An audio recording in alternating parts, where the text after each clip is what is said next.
അപ്പോൾ ഈ എക്സാമിന് ഒരു 1.5 ആഴ്ച മുമ്പ് എന്നെ വണ്ടി ഇടിച്ച് ഞാൻ മൊത്തം തലേദിവസം കണ്ട റീൽസിന്റെ ഒരു സംഭവം എടുത്തിട്ട് ലാസ്റ്റ് ക്വസ്റ്റ്യന് വരച്ചു. ഒരു ഇലയുടെ ക്വസ്റ്റ്യൻ ഉണ്ടായിരുന്നു. ഇല, 2 നെയ്ബേഴ്സ് തമ്മിലുള്ള ഇഷ്യൂ. ഇല ഒരാളുടെ വീട്ടിൽ, അത് ഇപ്പുറത്തെ വീട്ടിലോട്ട് വീഴും. എന്താണ് സാധനം കമ്മ്യൂണിക്കേറ്റ് ചെയ്യാൻ പറ്റുന്നില്ലെങ്കിൽ അത് ഒരു ഗുണമില്ല. എടാ ഫ്ലൈറ്റ് പോയോ, എൻ്റെ കത്തി പോയി. അഹമ്മദാബാദ്. സ്പീഡിൽ പറഞ്ഞു. അഹമ്മദാബാദ്. ഓ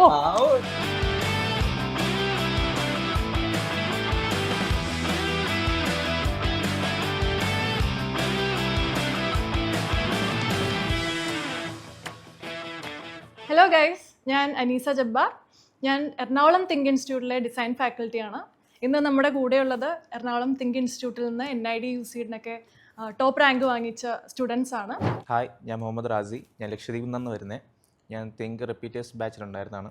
ഇപ്പോൾ എനിക്ക് UCED ST റാങ്കിൽ 2nd കിട്ടിയായിരുന്നു. ഇപ്പോൾ IIT ബോംബെയിൽ അഡ്മിഷൻ. ഹായ്, എൻ്റെ പേര് പവൻ അനൂപ് നായർ. ഞാൻ ചാലക്കുടിയിൽ നിന്നാണ് വരുന്നത്. തിങ്ക് എറണാകുളത്തിൽ 1 ഇയർ റിപ്പീറ്റേഴ്സ് ബാച്ച് ആയിരുന്നു. ഇപ്രാവശ്യം UCEDന് ഓൾ ഇന്ത്യ റാങ്ക് 22 കിട്ടി. ഇപ്പോൾ IIT ഗുവാഹത്തിയിൽ പോകാൻ നിൽക്കുകയാണ്. എൻ്റെ പേര് അഞ്ജലി ജയ്മോൻ മുക്കാടൻ. ഞാൻ മലപ്പുറത്തു നിന്ന് വരുന്നു. തിങ്ക് എറണാകുളത്തെ റെഗുലർ റിപ്പീറ്റേഴ്സ് ബാച്ചിലായിരുന്നു. പിന്നെ എനിക്ക് NIDയിൽ AIR 44ഉം അതുപോലെ UCEDൽ എനിക്ക് AIR 106ഉം കിട്ടി. ഞാൻ NID അഹമ്മദാബാദിൽ പഠിക്കുന്നു. ഹായ്, എൻ്റെ പേര് ഗോകുൽ കൃഷ്ണ N. എൻ്റെ വീട് തൊടുപുഴയാണ്.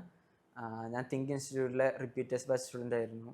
എനിക്ക് NID റാങ്ക് 95ഉം UCED റാങ്ക് 107ഉം വന്നു. ഇപ്പം NID കുരുക്ഷേത്രയിൽ അലോട്ട്മെൻ്റ് ആയിട്ട്.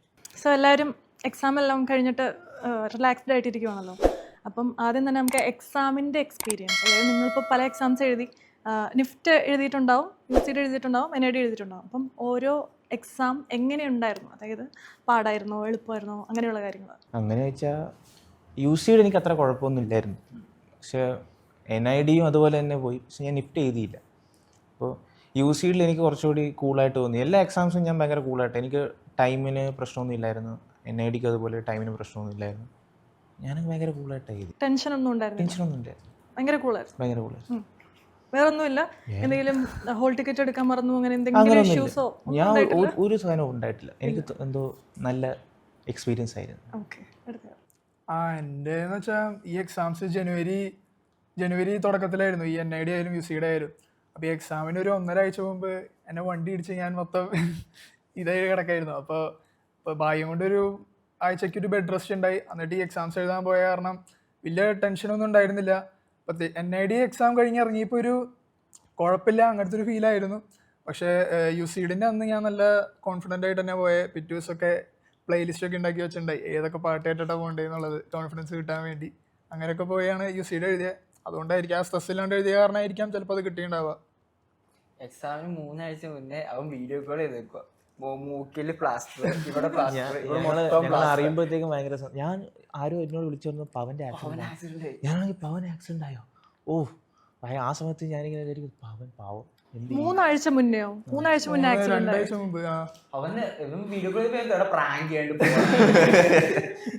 ഇത്രയും നമ്മളൊന്നും അങ്ങനെ എക്സ്പെക്ട് ചെയ്യില്ലല്ലോ ഒരാളിങ്ങനെ. അവൻ വെറുതെ നിൽക്കായിരുന്നു. വണ്ടി വന്ന് അവനെടുത്തിട്ട് നിമിത്തം. അതെ, എന്നിട്ടും കിട്ടിയല്ലോ, എന്നിട്ടും റാങ്ക് കിട്ടിയല്ലോ. അഞ്ജലി? എനിക്ക് തോന്നുന്നു NID എക്സാമിൻ്റെ തലേദിവസം ടെൻഷൻ അടിച്ചിട്ട് ഭയങ്കരമായിട്ട് റീൽസ് ഇരുന്ന് സ്ക്രോൾ ചെയ്യായിരുന്നു. ആ ഇത് കാരണം എനിക്ക് എന്തോ ഉപയോഗം ഉണ്ടായിരുന്നു തോന്നുന്നു. കാരണം NID എക്സാമിൻ്റെ സമയത്ത് ഞാൻ ഭയങ്കരമായിട്ട് ടെൻസ്ഡായി. എന്നിട്ട് എക്സാം തുടങ്ങുന്നതിന് മുമ്പ് ഭയങ്കര കോൺഫിഡൻസ് ആയിരുന്നു. എക്സാം തുടങ്ങിക്കഴിഞ്ഞ് ക്വസ്റ്റ്യനൊക്കെ കാണുമ്പോൾ കാക്കയ്ക്ക് പോസ്റ്റർ ഉണ്ടാക്കാൻ ഇങ്ങനെയൊക്കെ വെറൈറ്റി ക്വസ്റ്റ്യൻ കണ്ടപ്പോഴത്തേക്കും ഫസ്റ്റൊക്കെ ചിരി വന്നു. പിന്നെ അവസാനം ടൈം കിട്ടാണ്ടായപ്പോഴത്തേക്കും എനിക്ക് ഭയങ്കര ടെൻഷനൊക്കെ ആയിട്ട് പിന്നെ ഞാൻ എന്ത് ചെയ്തതെന്ന് വെച്ച് കഴിഞ്ഞാൽ തലേദിവസം കണ്ട റീൽസിൻ്റെ ഒരു സംഭവം എടുത്തിട്ട് ലാസ്റ്റ് ക്വസ്റ്റ്യന് വരച്ചു. പിന്നെ അത് കാരണം അത് കഴിഞ്ഞിട്ട് എനിക്ക് എക്സാം ഹോളിൽ നിന്ന് ഇറങ്ങിയപ്പോൾ ഭയങ്കര ടെൻഷനായിരുന്നു. കിട്ടില്ല. ഞാൻ ഫ്രണ്ട്സിനോടൊക്കെ പറഞ്ഞു എനിക്ക് എന്തായാലും കിട്ടില്ല. പിന്നെ അത് കഴിഞ്ഞിട്ട് റിസൾട്ട് വന്നപ്പോൾ എന്തോ ഭാഗ്യത്തിന് കിട്ടി. എവിടെയാണ് കിട്ടിയത്? NID അഹമ്മദാബാദ്. ഞങ്ങള് ജൂനിയേഴ്സ് സ്റ്റുഡൻസിനെ കാണാൻ പോയി കഴിഞ്ഞ ദിവസം. ഇവളെ അവിടെ ക്ലാസ്സിൽ കയറി സംസാരിക്കാൻ മിസ് വിളിച്ചു, കൃഷ്ണ മിസ്.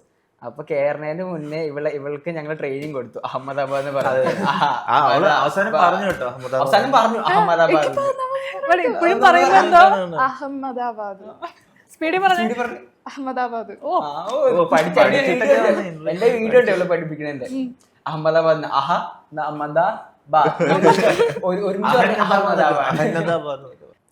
ഈ പറഞ്ഞ പോലെ ഈ NID എക്സാം ഭയങ്കര രസമായിരുന്നു. കാരണം നമ്മൾ കുറെ ടെൻഷൻ അടിക്കുമല്ലോ ആദ്യമേ പോകുമ്പോൾ ഭയങ്കര ഇതായിരിക്കും എന്ന് ഭയങ്കര വെറൈറ്റി ക്വസ്റ്റ്യൻ ആയിരിക്കും. ഭയങ്കര വർക്ക് ചെയ്യാൻ ഇഷ്ടമുള്ള ഒരു ടൈപ്പ് ക്വസ്റ്റ്യനാണ്. അപ്പൊ ഒരു മടുപ്പ് തോന്നാത്ത അങ്ങനത്തെ ഒരു ക്വസ്റ്റ്യൻ ആയതുകൊണ്ട് ഭയങ്കര രസമായിരുന്നു. UCD പോലെയല്ല കുറച്ച്. പിന്നെ NID എക്സാം അറ്റൻഡ് ചെയ്യേണ്ട മെന്റാലിറ്റി വേറെ അതിന് ഭയങ്കര കാര്യമുണ്ട്. ഭയങ്കര കൂളായിരിക്കും. ഒരാളിപ്പോ 6 മാസം കുത്തിയിരുന്ന് പണിയെടുത്താലും ചിലപ്പോ അവിടെ വന്നിട്ട് നന്നായിട്ട് പെർഫോം ചെയ്യണത് 2 ആഴ്ച വെറുതെ എന്തെങ്കിലും ചെയ്ത് നോക്കിയാനായിരിക്കും. അതാ മൂടനുസരിച്ചിരിക്കും. അതെ, തലേദിവസം കണ്ട അതെ, നിങ്ങൾ ചെയ്യുന്ന ഓരോ കാര്യത്തിലും ഉണ്ടാവും അതിന്റെ ആൻസേഴ്സ്. പിന്നെ നമ്മളോട് ഒക്കെ ഹോണസ്റ്റ് ആയിരിക്കും. ശരിക്കും നമ്മൾ എന്താണോ അത് തന്നെ ആ ക്വസ്റ്റ്യനിലും കാണിക്കാവുള്ളൂ. ഇപ്പൊ ഒരു ക്വസ്റ്റ്യൻ ഉണ്ടായിരുന്നു, ഒരു ഇലയുടെ ക്വസ്റ്റ്യൻ ഉണ്ടായിരുന്നു. ഇല 2 നെയ്ബേഴ്സ് തമ്മിലുള്ള ഇഷ്യൂ. ഇല ഒരാളുടെ വീട്ടില്, അത് ഇപ്പുറത്തെ വീട്ടിലോട്ട് വീഴും. ഇതിന് എന്താ അവസാനമൊക്കെ ആകുമ്പോ അതിനൊന്നും ഐഡിയ കിട്ടേണ്ടി വരും. 4-8 ഐഡിയ ഒക്കെ വേണമെന്ന് പറയും. എന്നിട്ട് അവസാനം ഇപ്പൊ ഐഡിയ ഒന്നും കിട്ടാത്തപ്പോ ഞാൻ എഴുതി വെച്ചു. ഞാനാണെങ്കിൽ മറ്റേ ആൾ കിടന്നുറങ്ങുമ്പോ അപ്പടെ പോയി മണ്ണെണ്ണ ഒഴിച്ചു കൊടുക്കും. അങ്ങനെയൊക്കെ എഴുതി വെച്ചു. ആക്ച്വലി അവർക്ക് ഇങ്ങനത്തെ ടൈപ്പ് ആൻസേഴ്സ് ആണ് വേണ്ടത്. ഓക്കെ, നിങ്ങളൊക്കെ എങ്ങനെയായിരുന്നു ആൻസർ ചെയ്തത്? എനിക്ക് തോന്നുന്നു ഫസ്റ്റ് ക്വസ്റ്റ്യനില് അപ്പുറത്തെ പറമ്പില് ചേട്ടൻ പോയിട്ട് പശുവിനെ കെട്ടിവെക്കുക. അപ്പൊ പശു തിന്നോളൂല്ലോ, അത് നിയമമാണ്. പശു തിന്നോന്ന് പോലും അറിയില്ല എനിക്ക്. പക്ഷെ അടി കിട്ടണ്ടായപ്പോ പശുവിനെ പറിച്ചപ്പോ അതെന്താണ്ട് ഇതുപോലെയായി, ആടൊക്കെ പോലെയായിട്ട്. വേറെ തിന്നൂലോ. പക്ഷെ വേറെ ഏതൊക്കെ ജീവിനെ പോലെയായി. കാരണം അവസാനം 15 മിനിറ്റിലാണ് ഞാൻ ലാസ്റ്റ് ആ ഒരു കളി ചെയ്യുന്നത്. പിന്നെ നോക്കുമ്പോ കുറേ ഇരുന്ന് വായിക്കാൻ. ലാസ്റ്റ് ക്വസ്റ്റ്യനിലൊക്കെ ഒരു 2 പേജൊക്കെ ക്വസ്റ്റ്യൻ മാത്രമായിട്ട്. ഞാൻ വിചാരിച്ചു വലിയ കാര്യത്തിൽ ഇരുന്ന് വായിക്കുമ്പോ ഉണ്ട് ഒരു ആവശ്യമില്ലാത്ത സാധനങ്ങൾ. അത് കാരണം അങ്ങനെയൊക്കെയായി. അതാണ് ആ ക്വസ്റ്റ്യൻ ഇത്തിരി UCD പോലെ സീഡ് ഉണ്ട്. അത് മാസ്റ്റേഴ്സിന് വേണ്ടിയുള്ള പരീക്ഷ. അവരുടെ കഴിഞ്ഞ പോലത്തെ എക്സാം പാറ്റേൺ ഒക്കെ എടുത്ത് നോക്കിയാൽ അങ്ങനത്തെ ക്വസ്റ്റ്യൻസ് ഉണ്ട്. അപ്പൊ നമ്മൾ സത്യം പറഞ്ഞ എക്സാംസ് അറ്റൻഡ് ചെയ്യുമ്പോൾ UCD മാത്രം, NID മാത്രം, NIFT മാത്രം അങ്ങനെയാണ് കാണുന്നത്. 3 എണ്ണത്തിനും കൂടെ പ്രിപ്പയർ ചെയ്യണതായിരിക്കും അല്ലേ? UCD പ്രിപ്പയർ ചെയ്യാൻ എന്തുകൊണ്ട് നല്ലതായിരിക്കും. എല്ലാത്തിനും നോക്കിയിട്ട് പ്രിപ്പയർ, അല്ലാണ്ട് ഒരെണ്ണം മാത്രം ഇരുന്നാൽ ചിലപ്പോൾ ലാസ്റ്റ് ആകുമ്പോൾ പെട്ടെന്ന് വരാം. പക്ഷെ എല്ലാം കൂടെ ചെയ്താൽ വെച്ചാൽ അതിന്റെ മിക്സ് ആയിട്ടാണ് ഇതിലെല്ലാം പറഞ്ഞത്. അപ്പോൾ ഒന്നിനെ ഇങ്ങനെ മാറ്റി നിർത്താൻ പറ്റില്ല. എന്തുകൊണ്ടാണ് UCD മാത്രം പ്രിപ്പയർ ചെയ്താൽ നല്ലതായിരിക്കും എന്ന് എടുത്ത് പറയാം? അങ്ങനെ പറയാൻ കാരണം UCD നമുക്ക് കുറച്ചുകൂടി പ്രിപ്പയർ ചെയ്യാൻ ഒരിതുണ്ട്. അതായത് എന്താ നമുക്ക് വരാൻ പോകുന്നത് ഒരു പ്രെഡിക്റ്റ് ചെയ്യാൻ പറ്റുന്ന സംഭവം. പക്ഷെ മറ്റ് എക്സാംസ് ഇപ്പോൾ NID അങ്ങനത്തെ എക്സാംസിലൊക്കെ എന്താ വരാൻ പോകുന്നതെന്ന് പറഞ്ഞ് പടച്ചവനറിയാം. അങ്ങനത്തെ ഒരു സംഭവം. അതുകൊണ്ടാണ് UCD കുറച്ച് ലോജിക്കൊക്കെ ഉപയോഗിക്കും. ഇവരാണെങ്കിൽ ലോജിക്കൊന്നും ഇല്ല. നിങ്ങളുടെ ബ്രെയിൻ ഫങ്ഷനിങ് ആണോ എന്ന് നിങ്ങളെ ചിന്തിക്കാനുള്ള കഴിവുണ്ടോ എന്ന് നോക്കുന്നേ അവര്. അത്രേ ഉള്ളൂ. പിന്നെ ഞാൻ പറഞ്ഞല്ലോ, NIDക്ക് വേണ്ടി കഷ്ടപ്പെട്ട് കുത്തിരുന്ന് പഠിച്ചാൽ ചിലപ്പോൾ അത് കിട്ടണമെന്നൊന്നും വരത്തില്ല. നമ്മൾ ഭയങ്കര എന്താ പറയാ ഡൗൺ ആയി പോകും. UCD അതേസമയം അതേ കഷ്ടപ്പാട് ഇറക്കി കഴിഞ്ഞാൽ അത് കിട്ടും. ഹാർഡ് വർക്ക് ചെയ്തിട്ടുള്ള ഇല്ല, NIDയിൽ ഹാർഡ് വർക്ക് ചെയ്താൽ കിട്ടാത്തൊന്നും അല്ല. പക്ഷെ ഒരു അഞ്ജലി NIDക്ക് വേണ്ടി അതുപോലെ ഹാർഡ് വർക്ക് ചെയ്തിട്ടുണ്ട്. ഔട്ട് ഓഫ് ദ ബോക്സ് ചിന്തിക്കണം എന്നൊക്കെ പറയില്ലേ, കുറച്ച് വെറൈറ്റി ആയിട്ട് ചിന്താഗതിയുള്ള. ഔട്ട് ഓഫ് ദ ബോക്സ് ചിന്തിച്ച് അവസാനം സാറിന്റെ കുറെ ഞാൻ ചെയ്ത് കിട്ടുന്നുണ്ട്. ഇവളുടെ സ്കെച്ച് ബുക്കില് നമ്മള് റെയിൽവേ സ്റ്റേഷനിലെ ട്രെയിനില്ലേ, ട്രെയിനിന്റെ അടിയില് പാറ്റേൺ ഇല്ലേ, ബ്ലൂ കളർ, അതിന്റെ അകത്ത് ഒരു പർട്ടിക്കുലർ പാറ്റേൺ ഇല്ലേ, അതുവരെ വരച്ചു വെച്ചിട്ടുണ്ട് അതിന്റെ അകത്ത്. ഞാൻ ഒരു ദിവസം ക്ലാസ് കഴിഞ്ഞിട്ട് ഇറങ്ങി വരുമ്പോ മറ്റേ ഇതില്ലേ ഷൂ നന്നാക്കണ ചേട്ടൻ, നോക്കുമ്പോ ഇവളൊരു ജോയിസിയുടെ കൂടെ ഇങ്ങനെ ആ ചേട്ടൻ ഇങ്ങനെ നോക്കിക്കൊണ്ടിരിക്കും. അതുപോലെ ഇവന് ഞാൻ ഒരു ദിവസം രാവിലെ ഇങ്ങനെ വരുന്നോണ്ടിരിക്കുമ്പോ ഒരു സൈക്കിളുകാരൻ ചേട്ടനുണ്ട്, ഇങ്ങനെയൊക്കെ നോക്കിക്കൊണ്ടിരിക്കാൻ. എനിക്കത് എങ്ങനെയാണെന്ന് അറിയത്തില്ല, അപ്പൊ ഇങ്ങനെ നോക്കി. അല്ല, ഞാനും ഇങ്ങനെ ഇടയ്ക്കിടയ്ക്ക് നോക്കാറുണ്ട് ഈ ബസ്സിൽ പോകുമ്പോഴും. അതെ, ഇത് നല്ലതാ ഈ ഒബ്സർവേഷന്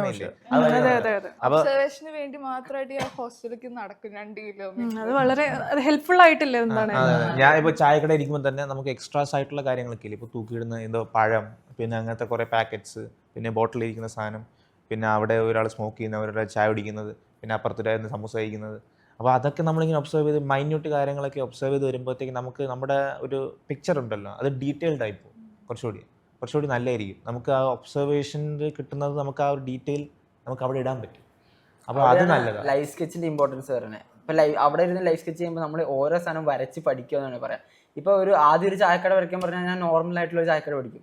പിന്നെ ഒരു ലൈഫ് സ്കെച്ചിന് ചായക്കട വരച്ചിട്ട് പിന്നെ പോയി വരയ്ക്കുമ്പോൾ ഞാൻ അതിൻ്റെ അകത്തുള്ള അഡ്വർടൈസ്മെന്റ് കീറി പൊളിഞ്ഞിരിക്കുന്നത് അതുവരെ നമ്മൾ ഡീറ്റെയിൽസ്. ഒരു ഡീറ്റെയിൽസ് ഡീറ്റെയിൽസ് ഇല്ല അതൊക്കെ. അതെ, നിങ്ങൾ യൂഷ്വലി ഇതിപ്പം ലൈവ് സ്കെച്ച് അല്ലെങ്കിൽ ഒബ്സർവ് ചെയ്യാതെയാണ് ഡീറ്റെയിൽസ് കളക്ട് ചെയ്യുന്നതെന്നുണ്ടെങ്കിൽ ഓക്കെ, ഇതേപോലെ പോസ്റ്റേഴ്സ് ഒക്കെ ഉണ്ടാവും അറിയാം, ബട്ട് ആ ഒരു കീറിയിരിക്കുന്നതൊക്കെ ഉള്ള ഒരു ഡീറ്റെയിൽസ് വരാൻ ചാൻസ് കുറവാണ്. പിന്നെ ഞങ്ങളോട് ഇങ്ങനെ ഒരു ചായക്കട ഇങ്ങനെ വന്നിട്ട് വരയ്ക്കാൻ പറഞ്ഞിട്ടുണ്ടായി ജിനേഷ് സാറ്. അപ്പോൾ മിക്കവരും ഇങ്ങനെ സാധാ അവിടെ ഫ്രൂട്ട്സും സാധനങ്ങളൊക്കെ ഇരിക്കണ്ടല്ലോ, ഇവനെന്ത് ചെയ്യുമെന്ന് അറിയോ, എൻ്റെ ചുറ്റിൽ ഈ ഈച്ച ഇതൊക്കെ പറഞ്ഞു നടക്കണത് അങ്ങനെ വരച്ചു വെച്ചു. അതൊരു എക്സ്ട്രാ ഡീറ്റെയിലാ. അത് നോട്ട് ചെയ്ത് മിക്കവർക്കും പഴക്കൊലയൊക്കെ ഇവനൊക്കെ പഴക്കൊല വാഴ കിടക്കത്തില്ലേ അതുപോലെ വരച്ചു. പക്ഷെ ശരിക്കും അങ്ങനത്തെ കടയിൽ അങ്ങനെയല്ല, തിരിച്ചായിരുന്നു. അങ്ങനെ ചെറിയൊരു ഡീറ്റെയിൽസ് വരെ കെട്ടിയിടുമ്പോഴത്തേക്കും തിരിച്ച്. ഓക്കെ. പിന്നെ ഈ ആൾക്കാരുടെ ഇമോഷൻസ് ഇല്ലേ, ഞാൻ ചില പടങ്ങളിൽ അങ്ങനെ ഇടും, ഇമോഷൻസ് ഇടും. അതായത് ഈ ചിലപ്പോൾ നമ്മുടെ ഫ്രണ്ട് ഇരിക്കുന്ന ആൾ ഭയങ്കര ദേഷ്യത്തിൽ ഫോണിൽ സംസാരിച്ചുകൊണ്ട് ഭയങ്കരമായിട്ട് സിഗരറ്റ് വലിക്കുന്നുണ്ടാവും. അപ്പോൾ അത് കാണുമ്പോൾ നമുക്ക് തോന്നും ഓക്കെ ഇയാളുടെ ഇമോഷൻ ഇങ്ങനെയാണ്, ദേഷ്യപ്പെട്ടുകൊണ്ടാണ്. അപ്പുറത്തിരിക്കുന്ന ആൾ ഭയങ്കര സന്തോഷത്തിൽ ഒരു പെണ്ണുമായിട്ട് സംസാരിച്ചുകൊണ്ടിരിക്കുകയായിരിക്കും, അയാളുടെ ഇമോഷൻ സന്തോഷമാണ്, ഒരു ബ്ലിസ്ഫുൾനെസ് ആണ്, ഹാപ്പിനെസ് ആണ്. അങ്ങനെ ഒരു ഇമോഷൻസും കൂടി ഞാൻ ഇടയ്ക്ക് ഒബ്സർവ് ചെയ്യും. ഇപ്പോൾ ബസ്സിൽ പോകുമ്പോൾ തന്നെ നമുക്ക് കുറേ പിള്ളേർ കയറി വരുന്നതും പിന്നെ ആ ബസ്സിൻ്റെ പോയിന്റ് ഓഫ് വ്യൂ ഇല്ലേ, നമ്മൾ നിൽക്കുന്നതായിട്ട് ഇരിക്കുന്നതായിട്ടുള്ള പോയിന്റ് ഓഫ് വ്യൂ, അത് ഞാനിപ്പോൾ ഭയങ്കരമായിട്ട് ഒബ്സർവ് ചെയ്യാറുണ്ട്. അങ്ങനെ കുറേ ഒബ്സർവേഷനൊക്കെ ചെയ്യാം. അത് ഞാൻ പഠിക്കുന്നത് ഇവിടെ വന്നിട്ടാണ്, തിങ്ക് വന്നിട്ട്. ഓക്കെ, സോ തിങ്കിൽ നിന്ന് നിങ്ങൾക്ക് ഈ എക്സാമിന് വേണ്ടിയിട്ട് ഹെൽപ്ഫുൾ ആയിട്ട് തോന്നിയിട്ടുള്ള കാര്യങ്ങൾ എന്തൊക്കെയാണ്? മെയിൻ കാര്യം പിയർ ഗ്രൂപ്പ്, നമ്മുടെ കൂടെയുള്ള ആൾക്കാരെ തന്നെ നമുക്ക് ഒത്തിരി പഠിക്കാൻ. ഇവിടെ വന്നു കഴിഞ്ഞാൽ ലൈക്ക് മൈൻഡഡ് ആയിട്ടുള്ള ആൾക്കാരായിട്ട് നമുക്ക് എന്താ പറയുക പരിചയപ്പെടാൻ പറ്റും. അവരോട് എന്താ വെച്ചാൽ കൂടുതൽ പേരോട് സംസാരിക്കണം, അല്ലാണ്ട് ഞാൻ മാത്രം ഇരുന്നിട്ട് കാര്യമില്ല. അത് ഒരു സാധനമാണ് കേട്ടോ. ഞാൻ ഇപ്പോൾ ഗോകുലുണ്ട്, പവനുണ്ട്, ഞങ്ങൾ കുറേ പേരുണ്ട്. അപ്പോൾ ഞങ്ങളിങ്ങനെ കുറച്ച് സമയത്ത് ഐഡിയാസ് ഡിസ്കസ് ചെയ്യും, ചിലപ്പോൾ ഒക്കെ ഇരുന്ന് ഐഡിയാസ് ഡിസ്കസ് ചെയ്യും. അപ്പോൾ നമുക്ക് അതായത് അവരുടെ പോയിന്റ് ഓഫ് വ്യൂവിൽ അറിയുമ്പോഴത്തേക്ക് അങ്ങനെ ഒരു പോയിന്റ് ഓഫ് വ്യൂവിൽ കൂടെ ചിന്തിക്കാമല്ലേ. ആൻഡ് നിങ്ങൾ പരസ്പരം കോമ്പറ്റീറ്റേഴ്സ് വേണം. ഇന്ററാക്ട് ചെയ്യുമ്പോൾ നമുക്ക് മനസ്സിലാവും. അതായത് ഒരു ലെവൽ നമുക്കൊരു ഇത് കിട്ടില്ല, ന്യൂ ഐഡിയാസ് കിട്ടും. അതുപോലെ അവരുടെ ഒരു എക്സ്പീരിയൻസിലൂടെ എങ്ങനെയാണ് ആ ഗ്രാസ്പ് കിട്ടും, നമുക്കത് ഗ്രാസ്പ് ചെയ്യാൻ പറ്റും എന്താ സംഭവം എന്നും. പിന്നെ അങ്ങനെയൊക്കെ അത് കുറേ കഴിവ് ഉള്ള നമുക്ക് കുറേ പേർക്ക് കുറേ ഡിഫറെൻറ്റ് ടാലൻസാണ്. അപ്പോൾ അങ്ങനെ വരുമ്പോൾ അവരിൽ നിന്ന് നമുക്ക് കുറച്ച് സാധനം ഗ്രാസ്പ് ചെയ്യാൻ പറ്റും. അങ്ങനെ കുറേ സാധനങ്ങളൊക്കെ നല്ല പിയർ ഗ്രൂപ്പ്സിന് നല്ല ഇതാണ്. പിന്നെ അതുപോലെ മോഡൽ എക്സാംസ് ഒക്കെ കഴിയുമ്പോൾ നമുക്ക് റാങ്ക് ലിസ്റ്റ് നോക്കുമ്പോൾ അറിയാലോ ആർക്കായിരിക്കും ടോപ്പ് മാർക്ക് എന്നൊക്കെ. അപ്പോൾ നമ്മൾ എന്ത് ചെയ്യും, അടുത്ത മോഡൽ എക്സാംസ് തൊട്ട് ഈ അവരെ വരച്ചു വെച്ച ആ പടങ്ങൾ നമ്മൾ നോക്കും, ഇവർ ഇതൊക്കെ വരച്ചു വെച്ചിട്ടുണ്ടല്ലോ അങ്ങനെ. ആർക്കാണ് റാങ്ക് കിട്ടിയത്, അപ്പൊ അവരെന്തൊക്കെയാ ഇത് വരച്ച കാരണമായിരിക്കും അത് മാർക്ക് കിട്ടിയത്. അങ്ങനെ ചിലവര് വരുമ്പോ അവർക്ക് നന്നായിട്ട് വരയ്ക്കാൻ പറ്റിയെന്ന് വരില്ല. പക്ഷെ NID എന്ന് പറയുന്നത് സത്യം പറഞ്ഞ വരയ്ക്കലല്ല, തലയിലുള്ളതാണ്. ഈ ഒരാൾക്ക് നിങ്ങൾ ഈ ആർട്ട് വർക്ക് ഫൈൻ ആർട്സ് സാധനം മോണാലിസ വരച്ച് വെച്ചാൽ ഒരു ഗുണമില്ല. ഒരു ഗുണമില്ല. അതായത് നിങ്ങൾ ആ സാധനം എന്താണ് സാധനം കമ്മ്യൂണിക്കേറ്റ് ചെയ്യാൻ പറ്റുന്നില്ലെങ്കിൽ അത് ഒരു ഗുണമില്ലാത്ത സാധനം. ഇവാലുവേഷൻ ക്രൈറ്റീരിയ അവിടെ വരുമ്പോഴാണ് മറ്റേ യൂസീഡിന്റെ ആണെന്നുണ്ടെങ്കിൽ നമ്മൾ ഈ പറഞ്ഞ മോണാലിസേനെ വരച്ച പിന്നെയും കിട്ടും. ബട്ട് NIDയുടെ കേസ് പറയുമ്പോൾ കംപ്ലീറ്റ്ലി ഡിഫറെന്റ് ആയിട്ടാണ്. ഓക്കെ, ഇതുപോലെ പിയർ ഗ്രൂപ്പിന്റെ ഇപ്പം എനിക്ക് അനാട്ടമി ഒന്നും അത്ര നന്നായിട്ട് അറിയില്ല. അപ്പം എൻ്റെ കൂടെ ഉള്ള ഫ്രണ്ട്സ് ഉണ്ട്, അഭിവാദ്, ഇങ്ങനെ പലരും ഉണ്ട്, അവർക്കൊക്കെ അനാട്ടമി നന്നായിട്ട് അറിയാം. അപ്പൊ അവരുടെ അടുത്ത് എനിക്ക് അനാട്ടമി കിട്ടും. ഓരോരുത്തരുടെ അടുത്ത് നമുക്ക് ഓരോരോ സാധനങ്ങൾ കിട്ടിക്കൊണ്ടിരിക്കും. പിന്നെ എനിക്ക് കുറച്ച് കെയോട്ടിക് ആയിട്ടുള്ള കുറച്ച് സാധനം. പിന്നെ അച്യുത് എന്ന് പറഞ്ഞൊരു ഫ്രണ്ട് ഉണ്ട്, അവനിപ്പോ ഇല്ല, അവൻ കിട്ടിയത് ഭയങ്കര അവനിപ്പോ ഇവിടെ ഇല്ല, കിട്ടിയത് അവൻ കുരുക്ഷേത്ര കിട്ടിയതാ. അപ്പോൾ അവനും നന്നായിട്ട് വരയ്ക്കും. അവൻ്റെ ഈ സ്കെച്ച് ബുക്ക് ഇങ്ങനെ ഞാൻ പണ്ട് ചെയ്യുമായിരുന്നു. അതായത് ഞാൻ ഭയങ്കര ചെറുപ്പമായിരുന്നപ്പോൾ എൻ്റെ റഫ് ബുക്കിൽ ഞാൻ ഭയങ്കരമായിട്ട് കുത്തിവരച്ചിടുന്ന വെച്ചാൽ അതിനകത്ത് എന്തെങ്കിലും വരച്ചിടും. Sketching, just sketching. അതായത് നമ്മൾ ഒബ്സർവേഷൻ ഒന്നും ഇല്ല, നോർമലി എന്തെങ്കിലും സ്കെച്ച് ചെയ്യും. അപ്പോൾ എൻ്റെ ഒരു കൈക്കൊരു വഴക്കം കിട്ടും, അതായത് ഞാൻ സ്കെച്ച് ചെയ്തതുകൊണ്ട്. അപ്പോൾ അത് ഭയങ്കര അവൻ പക്ഷേ എല്ലാം ഭയങ്കരമായിട്ട് അങ്ങനെ ചെയ്ത് അതൊരു ബുക്ക് മൊത്തം ഇങ്ങനെ വരച്ച് വെക്കും. പിന്നെ അതുപോലെ ഇവനും ചെയ്യും. ഇവൻ്റെ ബുക്കും ഇങ്ങനെ നോക്കി കഴിഞ്ഞാൽ ഇവനും കുറേ സ്കെച്ച് ചെയ്യും. ഇവനാണെങ്കിൽ ഓരോ ചായക്കടയില് ഓരോ ടൂള് സഹിതം വരച്ച് വെക്കും. ഒരു ചായക്കട ലൈഫ് സ്കെച്ച് ചെയ്യുമ്പോൾ അതിൽ നിന്ന് ഓരോ സാധനം എടുത്ത് ടൂള് വരച്ച് വെക്കും സെപ്പറേറ്റ്. ഓർഗനൈസ് ആയിട്ട് ഞങ്ങൾക്ക് തലയ്ക്ക് പറയുള്ളൂ എന്തോ പറയുമല്ലോ അതിനെ ഓർഗനൈസ് സാധനം. എൻ്റെ ഒരു ഫ്രണ്ടിനുണ്ട് OCD. ഞാൻ അങ്ങനെ സ്ട്രെയിറ്റ് ലൈൻ കഷ്ടപ്പെട്ടിരുന്ന് വരയ്ക്കുക. അപ്പോൾ അവള് എൻ്റെ പേപ്പർ പിടിച്ചിട്ട് അയ്യോ ഇത് സ്ട്രെയിറ്റ് ലൈൻ അല്ല, അവൾ എന്നിട്ട് അതെടുത്ത് സ്കെയിൽ വെച്ചിട്ട് വരയ്ക്കും. സ്കെയിലിനോടൊരു ഇതുണ്ട്, അതായത് ഞാൻ സ്കെയിൽസും മറ്റു സാധനമൊക്കെ വെച്ച് വരയ്ക്കാറില്ല. അത് ആവശ്യമാണല്ലോ, ബിക്കോസ് ലൈൻസ് സ്ട്രെയിറ്റ് ആവാനായിട്ട് നമ്മൾ ഫ്രീ ഹാൻഡ് ആയിട്ട് തന്നെ വരയ്ക്കുന്നതായിരിക്കും. ബാക്ക് ടു ദ ക്വസ്റ്റ്യൻ, എനിക്ക് ലൈക്ക് ഒരു എക്സ്പീരിയൻസ് ഉണ്ട്. ഞാൻ ഫസ്റ്റ് വന്ന സമയത്ത് എനിക്ക് ഹ്യൂമൻസിന്റെ ഫേസ് നോക്കി വരയ്ക്കാൻ അറിയാം, പക്ഷെ ഇമാജിനേഷനിൽ ഇരുന്ന് വരയ്ക്കാൻ എനിക്ക് ഭയങ്കര ബുദ്ധിമുട്ടായിരുന്നു. അപ്പോൾ ഫസ്റ്റ് ക്ലാസ്സാണ്, ഞാൻ ഇരുന്ന് ഇത് കഷ്ടപ്പെട്ട് ഒരെണ്ണങ്ങട് വരച്ചു കണ്ടിട്ട് ഞാൻ സാറിന് കാണിച്ചു. ഞാൻ ഇച്ചിരി കോൺഫിഡൻസ് ആയിരുന്നു, കുഴപ്പമില്ല എന്ന് പറഞ്ഞിട്ട്. എന്നിട്ട് സാറൊരു ഡയലോഗ് പറഞ്ഞു, ഇതിനിപ്പോൾ 10 മാർക്കിൻ്റെ ക്വസ്റ്റ്യൻ ആണെങ്കിൽ ഞാൻ 4 മാർക്കിന് താഴെ ഇടുള്ളൂ എന്ന്. അത് ക്ലാസ്സിൽ എല്ലാവരുടെയും മുമ്പിൽ വെച്ചിട്ട് എനിക്ക് ആകെ ഡൗൺ ആയിട്ട് പിന്നെ ഞാൻ ഒരാഴ്ച അതന്നെ ഇങ്ങനെ ഫ്രണ്ട്സിനോട് ഇങ്ങനെ പറയും. എന്നിട്ട് ഇത് ഞാൻ എന്ത് ചെയ്തെന്ന് വെച്ച് കഴിഞ്ഞാൽ പിന്നെ ഫുൾ മുഖം 1 മാസം ഇരുന്ന് ഞാൻ വരച്ച് കംപ്ലീറ്റ് ഇതാക്കി. എന്നിട്ട് ഞാൻ എൻ്റെ സ്റ്റഡി ടേബിളിൻ്റെ ഫ്രണ്ടിൽ ഇങ്ങനെ വരച്ചിട്ടുണ്ട് <4 മാർക്സ് എന്നൊക്കെ പറഞ്ഞു. അത് ഭയങ്കര മോട്ടിവേഷൻ. ഒരാൾക്ക് നമ്മുടെക്കാളും 100 എക്സ്പീരിയൻസ് ഉണ്ടാവും എന്ന് വെച്ചാൽ കൊല്ലങ്ങളായിട്ട് ഇങ്ങനത്തെ പിള്ളേരെ കണ്ടു പറഞ്ഞതാ. അപ്പൊ നമ്മൾ ഇത്തിരി നമ്മുടെ ക്ലാസ്സിൽ ഇപ്പൊ നന്നായിട്ട് ചെയ്യുമ്പോൾ നമുക്കൊരു ഈഗോ ഒന്നുമിരിക്കും, പക്ഷെ ബ്രേക്ക് ചെയ്യാൻ ഒരാളും വേണം. ഇപ്പൊ ഇവിടെ പറഞ്ഞാല് അത് പറഞ്ഞ കാരണമായിരിക്കും ഈ കൂടുതൽ പ്രാക്ടീസ് ചെയ്ത് അതെ നമുക്കൊരു മോട്ടിവേഷൻ കിട്ടുമല്ലോ പുള്ളി അങ്ങനെ പറയുന്നോണ്ട്. സാർ എന്ന് പറയുന്ന ഒരു കലവറ. അതെ അതെ, ഒരു കലവറ. അതിനകത്ത് നമുക്ക് എത്ര ഗ്രാസ് ചെയ്യാൻ പറ്റുമോ അത്ര ഗ്രാസ് ചെയ്യാം, എത്ര എടുക്കാൻ പറ്റുമോ അത്ര എടുക്കുക. അറിയാം ഓരോ കൊച്ചിന് എന്താ വേണ്ട, ഇനി എന്താ വേണ്ട, ഇനി അതിന് എല്ലാം. അപ്പം നമ്മൾ ഇത്ര നേരം പറഞ്ഞുകൊണ്ടിരുന്ന തിങ്കിലെ പഠിത്തത്തിൻ്റെ കാര്യം, അക്കാഡമിക്സ്, അങ്ങനത്തെ കാര്യങ്ങളൊക്കെ ആയിരുന്നു. ഇനിയിപ്പം അത് മാറ്റി നിർത്തിയിട്ട് അവിടുത്തെ കൾച്ചർ, സെലിബ്രേഷൻസ്, അവിടുത്തെ പ്രോഗ്രാംസ്, നിങ്ങൾ എൻജോയ് ചെയ്ത മൊമെൻറ്റ്സ്, അങ്ങനെയുള്ള കാര്യങ്ങൾ പറയാമോ? അത് സത്യം പറഞ്ഞാൽ അടിച്ചുപൊളിയുണ്ട്, പക്ഷെ അടിച്ചുപൊളി എന്ന് പറഞ്ഞാൽ നമ്മൾ തന്നെ ഉണ്ടാക്കി വെച്ചിട്ടുള്ള അടിച്ചുപൊളിയാണ്. ഈ സെലിബ്രേഷൻ എന്നൊക്കെ പറയുമ്പോൾ ചിലവർ അവധി എടുത്തിട്ട് ഇങ്ങനെ പോകും. സത്യം പറഞ്ഞാൽ അതും ഈ പരീക്ഷകൾക്കുള്ളൊരു ട്രെയിനിങ് തന്നെയാണ്. ഈ NIDക്ക് ആയാലും NIFTനായാലും ഫസ്റ്റ് ഫേസ് ആണ് ഈ പ്രിലിംസിൽ നമ്മൾ വരയും അതൊക്കെ. സെക്കൻഡ് ഫേസ് വരുമ്പോൾ ക്രാഫ്റ്റ് ചെയ്തിട്ടുള്ള സാധനങ്ങൾ, വെട്ട് കുത്ത് അങ്ങനത്തെ സാധനങ്ങളൊക്കെ. അപ്പോൾ ഈ സെലിബ്രേഷൻ്റെ അന്ന് നമ്മൾ ഈ വലിയ ഡിസ്പ്ലേ ഒക്കെ ചെയ്യും. അപ്പോൾ അതിനൊക്കെ നമ്മൾ അങ്ങനത്തെ പരിപാടികളാണ് ചെയ്യുക. അപ്പോൾ ഏതൊക്കെ സെലിബ്രേഷൻസ് ആണ്? എന്താ പറയുക, ആർട്ടോവ ഉണ്ട്, ഓണം, ഹാലോവീൻ ഉണ്ട്. ഈ ഓണത്തിന്റെ അന്നാണ് ഇവര് ഞങ്ങളൊരു പെയിന്റിങ് ഉണ്ടാക്കി, ഒരു മതിലൊരു തിക്കുന്ന മതിലൊരു പെയിന്റ് ഉണ്ടാക്കി. ഇപ്പൊ ഞാനുണ്ടായിരുന്നു, അഞ്ചിലുണ്ടായിരുന്നു, പവനുണ്ടായിരുന്നു, പിന്നെ സത്യ, അവന് പയ്യറ്റി ബോംബെ, പിന്നെ അച്യുത്, എല്ലാരും കൂടെ ഒരു പെയിന്റിങ് ഉണ്ടാക്കി. ഞങ്ങള് മറ്റേ മാവേലിയൊക്കെ നിൽക്കുന്ന ഞങ്ങള് തന്നെ പുറത്ത് പോയി ബ്രോഡ്വേ പോയി സാധനങ്ങളൊക്കെ സാധനം വാങ്ങിക്കുമ്പോഴൊക്കെ ഭയങ്കര രസമുള്ള. കാരണം ഞാനായിരുന്നു ഫിനാൻഷ്യർ ഇവരായിരുന്നു. ഞങ്ങള് ഞാൻ കാറ്ററിംഗിലായിരുന്നു. അപ്പോൾ ഞാൻ ഈ മുണ്ടും കുത്തിമുക്കി ഇങ്ങനെ ഈ കാറ്ററിങ്ങിന്റെ സംഭവമൊക്കെ ആയിട്ട് നടക്കും. എന്നിട്ട് 2 ദിവസം കഴിഞ്ഞാലാണ് ഈ പരിപാടി. അപ്പോഴത്തേക്ക് സാധനം അടിച്ച് തീർക്കണം. ഇതിന്റെ ആണെങ്കിൽ ഒരു വലിയ ചുമരിനൊക്കെ ഒരു ദിവസം കൊണ്ട് ഞങ്ങളെ ഫുള്ള് തീർത്തു. വേറെ എന്തൊക്കെ സെലിബ്രേഷൻസ് ആയിരുന്നു ഇവിടെ? ഹാലോവീൻ ഉണ്ട്. ഈവൻ ഹാലോവീന് നിങ്ങൾ എങ്ങനെയാ ഡ്രസ് കോസ്റ്റ്യൂംസ് ഒക്കെ ചെയ്യുന്നത്? അതും സ്വന്തമായിട്ട് ഇങ്ങനെ മറ്റേ അമേരിക്കൻ സൈക്കിൾ ക്രിസ്ത്യൻ പേരായിരുന്നു. മറ്റേ റെയിൻകോട്ടൊക്കെ ഇട്ടോ എന്നിട്ട് പെയിന്റ് ഒക്കെ തേച്ച്. പക്ഷെ അതൊന്നല്ല, വേറൊരു കുട്ടിയുണ്ട് അമ്മാൻ എന്ന് പറഞ്ഞിട്ട്, അവൻ പിറ്റേ ദിവസം വീട്ടിൽ ചെന്നിട്ട് കാർഡ്ബോർഡൊക്കെ വെട്ടി വലിയ ഹെൽമെറ്റ് ഒക്കെ പോലെയാക്കി പെയിന്റ് അടിച്ച് ഫുള്ളി. അവിടെ സെലിബ്രേഷൻസിലും നിങ്ങൾക്ക് ക്രിയേറ്റീവ് ആയിട്ടുള്ള ഇതാണല്ലോ നമ്മളിപ്പോ ചെയ്യുന്ന സാധനമൊക്കെ ഭയങ്കര ക്രിയേറ്റീവ് ആയിട്ടുള്ള സാധനങ്ങൾ ആയതുകൊണ്ട് സെലിബ്രേഷനിലൂടെ ആ ഒരു ക്രാഫ്റ്റ് സാധനങ്ങൾ പഠിക്കാൻ പറ്റുമല്ലോ. സ്റ്റുഡിയോ ട്യൂഷൻ ടെസ്റ്റിലേക്ക് ഹെൽപ്പ് ചെയ്യുന്ന രീതിയിൽ നന്നായിട്ട് ഹെൽപ്പ് ചെയ്യും. കാരണം എനിക്ക് കാർഡ്ബോർഡ് വെട്ടാൻ പോലും അറിയില്ല. കാരണം NID എക്സാമിന് തലേ ദിവസം വരെ ഞാൻ ഇരുന്ന് കാർഡ്ബോർഡ് വെട്ടി കളിക്കായിരുന്നു. കാർഡ്ബോർഡ് മര്യാദയ്ക്ക് വെട്ടാൻ പറ്റാത്ത കാരണം. അത് കാരണം ഇങ്ങനത്തെ സംഭവങ്ങളിലൊക്കെ അത്യാവശ്യം നന്നായിട്ട് പാർട്ടിസിപ്പേറ്റ് ചെയ്തതിന് അതൊക്കെ ഒരു ഉപയോഗമാണ്. പിന്നെ കുറെ പുതിയ മീഡിയംസ് നമുക്ക് പരിചയപ്പെടാം. സ്പ്രേ പെയിന്റ് അങ്ങനത്തെ സംഭവങ്ങളൊക്കെ. സ്പ്രേ പെയിന്റ് ഒക്കെ എവിടെ യൂസ് ചെയ്ത്? മറ്റേ